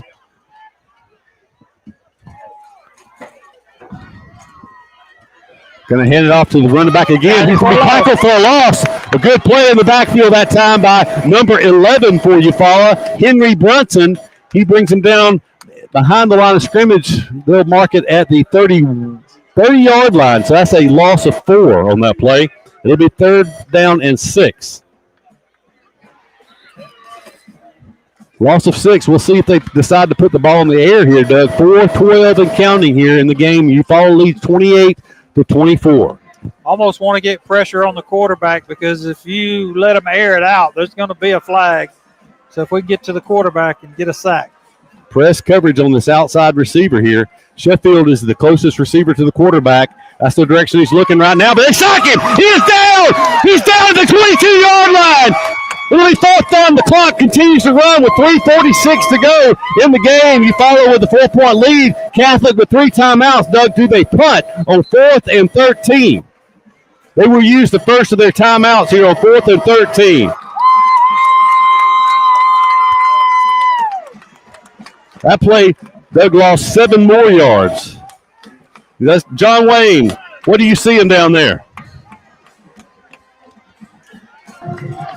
I'm seeing the Tiger defense that is fired up. One more stop right here, and the Tigers can get this thing and get on the bus and take it home with a region win. Even if they go for it here, Keith, a bad snap or an incomplete pass, you got a long way to go. As long as the yellow flag doesn't wind something up, the Tigers could, with the timeouts, probably still work them. Now, Keith, something I don't understand. We talked about how they wouldn't let us come off the field or talk to our guys last time out. This time out, the Knights are off the field on their sideline. The Tigers, at least they let the coaches come out to the numbers this time. But it is a true timeout this time. Catholic called a timeout. Last time it was an injury timeout. You're correct. So, you're right. But still, Catholic went all the way to their sidelines, and we weren't allowed to. So they're going for it. 4th down, 13 yards to go. The first down would come up at the 36-yard line. They're going to snap it from their own 23. Tiger defense, 3-man front. They're going to bring some pressure, late pressure. They're going to get him. He's sacked. He is sacked inside the 10-yard line at the 9. No flags. Doug, they lost yardage. They lost 14 more yards. They had a 2nd down and 2 from the 34-yard line. The Tiger defense takes over with a 1st and goal from the 9. And they did exactly what people have been doing to us, or we did. We went up there and just overpowered him at the line of scrimmage and didn't give him time to do anything. This Tigers can punch this one in. It would be a huge victory for the Tigers tonight. And I promise you, folks, what the Tigers have overcome tonight would make this one so sweet. Going to hand it off. Corey Slaughter in the end zone for the 2nd time in a row. The Tigers lead. And the Tigers lead 34-24. They have taken a 10-point deficit, and now they lead by 10 with an extra point coming. You know, you think they let him score there because he went in untouched. They got to have the ball back to win. Hey, I'll take it. Yeah, I'd rather have the points, and some crazy things that have to happen. But, you know, with 2 timeouts,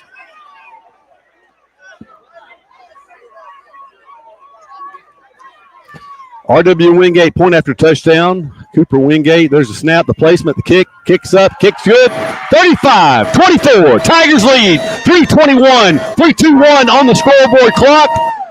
On the road in Montgomery at Catholic.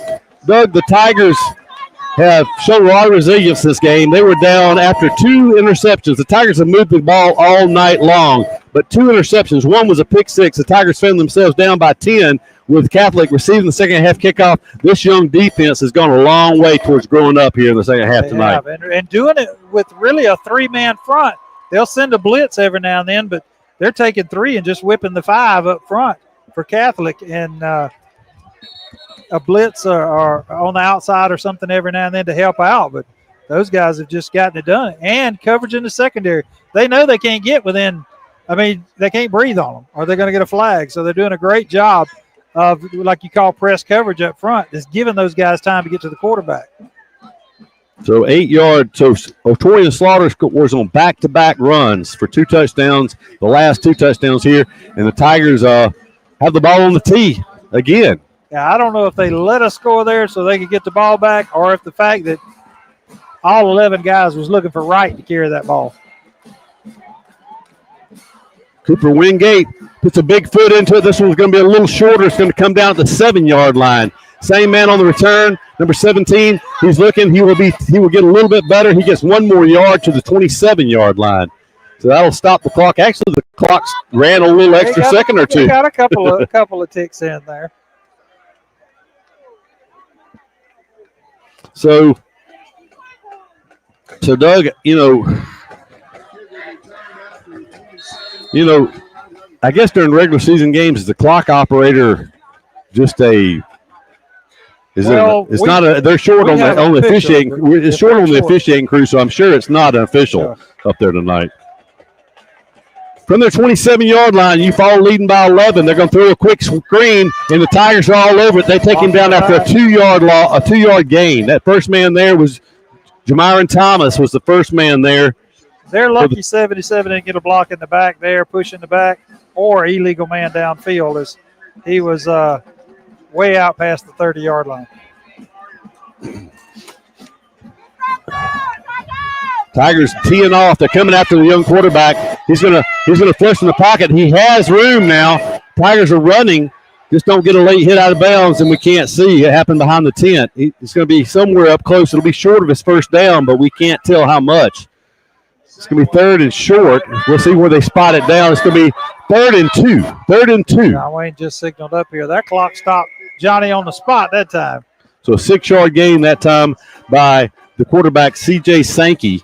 It'll be 3rd and 2 with 2:33 to go. The Tigers just cannot afford to give up a quick score. Tigers with 3 timeouts, Catholic with 2 timeouts remaining. Sankey takes a shotgun snap, but there is a flag down. They call it procedure on Catholic. That's going to be a 5-yard loss. That makes it a little tougher. So 3rd and 7 now. The Tigers sacked him his last 2. You talking about a quick score. I don't want them to score at all. I agree. After the way we've been treated here tonight, I hope we beat the brakes off of them for the rest of the night. It's over with.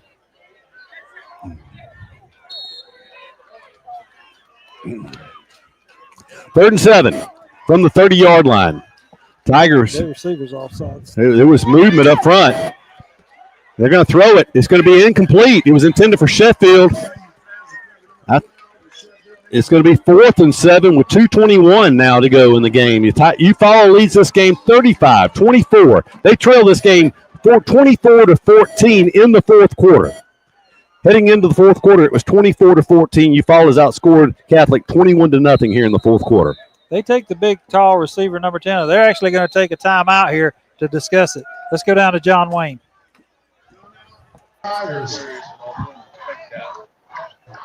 Talk to me, John. Hey, guys. Some of the Tigers' defense, which I just saw 1 or 2, they've been playing both ways. They're a little bit tired, but still bringing heat. Still bringing a lot of heat. Need a big stop right here. Take the ball over. Just run the clock out. And let's get back to Eufaula. I've seen the defense grow up in the last quarter. Oh, no doubt about it. 21-0 shutouts through 9 minutes and 39 seconds here in the fourth quarter.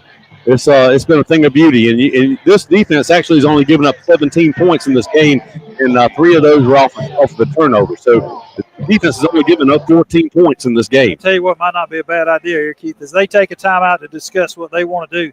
The Tigers need to come out and set up on defense. If it's not the exact defense you want to go against what they have, the Tigers could take a timeout. They got 3 timeouts. So it's the Tigers are shifting around. 4th and 7 from the 30-yard line. You follow with an 11-point lead. Sankey drops back a 3-man. He's going to be flushed. He's going to be sacked. Yes, he is sacked again. It is number 52 for Eufaula on the sack, Jerry Hicks, and that will end this game. Doug, the Tigers will take over at the 28-yard line, needing points. The defense has played exactly 8 snaps since the Tigers took the lead in this game.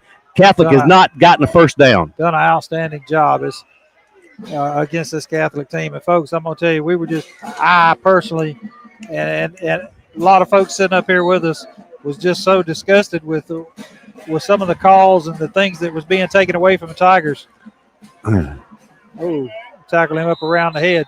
But you could tell, I mean, you just felt like the Tigers was the better team in the first half, and you felt like it was being taken from them. Tigers said, you know what, we're going to go out and just show them who's the best team in the second half.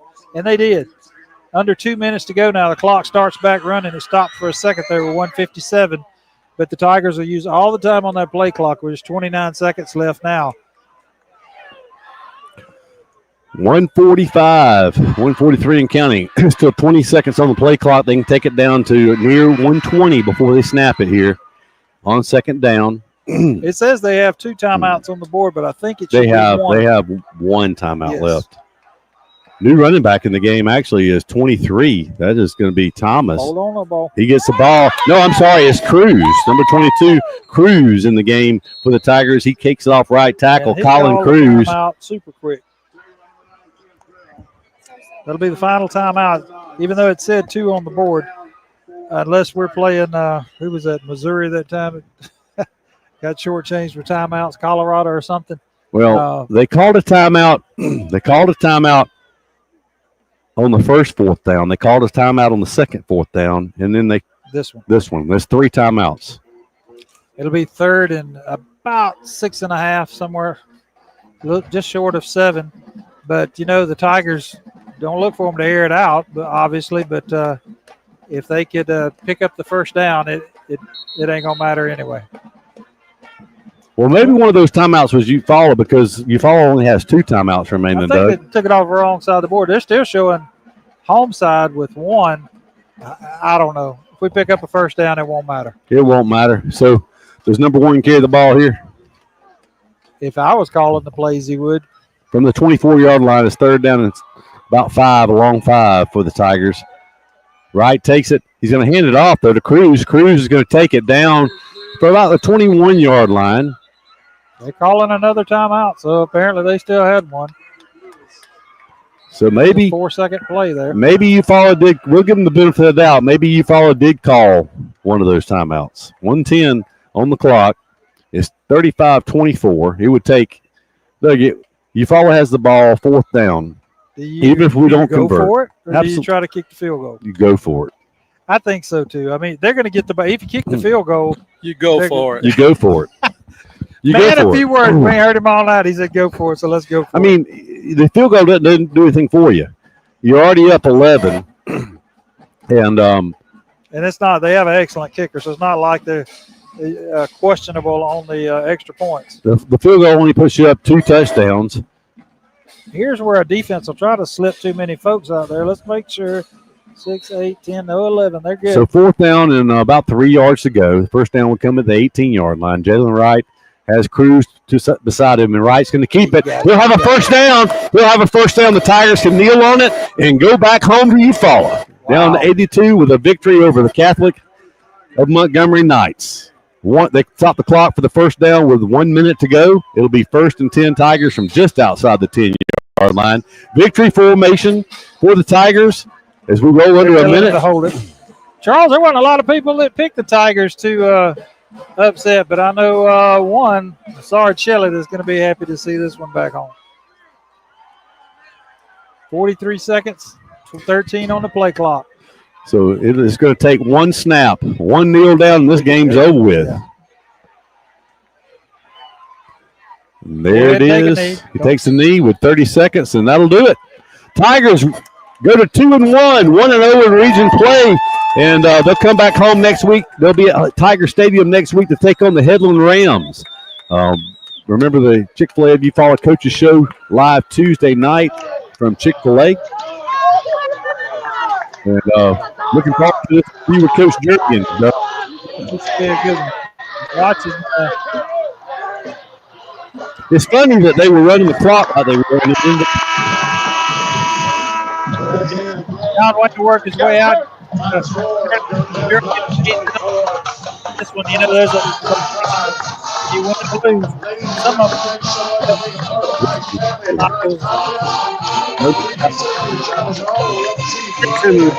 This team, a lot of young players that fall behind. They played well all night, but they fall behind 17 seconds. When they fight back, and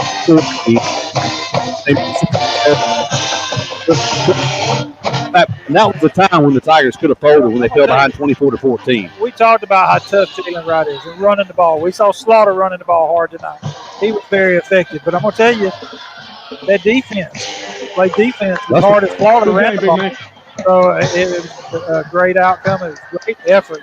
It was one that go a long way too. They're 1-0 in the region, and they're going up against 2-time defending state champion and the favorite for the region. Of course, Mandalay also all of them have something to say about it, but this will be the 5A region 2 that gets all that. No doubt about it. And Andalusia comes to Eufaula late in the season. I think it's the 10th of October. Hey, guys. The Tigers got to take care of business between now and then, but Let's go down to John Wayne. A good one. Hey, guys. Hey. Here we go. I'm going to give Coach headset. Coach, I saw defense grow up tonight. I'm going to let you have these. I'm back with his on. Okay. Hey, Coach. Hey, Coach. Hey, Doug. Hey, how you doing? I'm doing well. I guess he gave it to you so we could talk to you. Congratulations on a big win. We saw that young Tiger defense blow up here in the last 24 minutes. Hey, they sure did. We went at halftime and made some. I can hear you. They growed up tonight. We went in there and made some adjustments at halftime, and they came out the second half, and they played their butts off. We beat that tackling, and everybody to the ball and playing as one, and we did it that second half right there. I couldn't be more happy and more proud of these guys. All the way around, giving Wright took a major heart on that 52-yard touchdown run. I don't think I've ever seen one prettier. And the defense sacking that quarterback on back-to-back plays to turn them over. I mean, congratulations all the way around. Congratulations to you, the coaches, and these players. Tell them how proud we are of them. All right, thank you. Yeah, they growed up tonight, and go Tigers. Yeah, go Tigers. Have a first step home, Coach. Good job, baby. Good job, boy.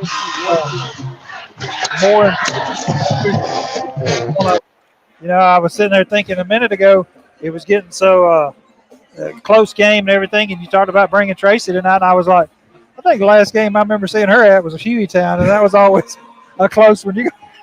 She's been to some since then, but that was woo, it was another exciting one. But this one was one, folks. I'm telling you, all of us, especially I know I was bitter. It was when you fight hard and you feel like you're the better team, and you just don't like the way things are shaping up, and you feel like everything's working against you, everybody's working against you. To win one like this is huge. Oh, it's huge. I mean, the rebound from last week, the Tigers, were in that game last week. It was 7-7 with 14 seconds before halftime when Russell County scored and kind of just took control of that game. Same thing, similar circumstances tonight, but this Tiger team responded tonight. And, it remains to be seen how they play the remaining 7 games on the schedule. But if the team that showed up in the second half, actually the whole game, but the team particularly that showed up in the second half shows up the rest of the season, I mean, it was a 28. They outscored them 28-7 in the second half. And you got to remember this in Montgomery on their field. Great job, Tigers. Great job, and 21-0 in the fourth quarter. So congratulations to Coach Jernigan and the entire coaching staff on a job well done here tonight. And to the Eufaula Tigers, congratulations on a big, big win here in Montgomery on the road. Look forward to seeing the Tigers next week at home. Remember, it'll be Headland. The Headland Rams come to Tiger Stadium. Will not be the debut of the Jumbotron. That'll happen the next home game against Wetumpka. So there was the company that's installing it will not be there actually till after the Headland game. So it'll be the following game, but the Tigers after this go on the road to Carroll, then a 3-game homestand for the Tigers, 3 games in a row. But next week, the Headland Rams come to the Tiger Stadium, another region opponent. Yeah, and let's get a big crowd out there, a home crowd. And I don't know that we mentioned it, but Tigers had more folks here tonight in the visitor stand than they had in their stands over there. I don't know if you count the grass and the sitting around the fence. It was probably pretty close, but a good turnout by the Eufaula. Oh, good turnout, and hopefully a good turnout next week. Don't forget about next week, and you can tune in with Banquet with Sarge.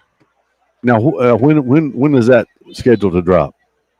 Me? I thought Monday night. Yes, Monday evening. Charles will get with him, and we'll drop it sometime Monday afternoon, folks. And one thing about that, let me bring it up real quick.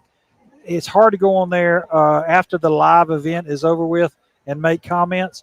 So we will post when we drop it. We will have a post right up under it. It'll have a sheet with the games on it, so you can see the games and who's playing where. Make your picks on that, comments on that one. We'll take them on either one if you want to make them during his show, or if you want to make them on the other one. Chance for free oil change from Jim Whaley Tire. Okay. And that's Monday night. Tuesday night, remember the Chick-fil-A of Eufaula Coaches Show live from Chick-fil-A.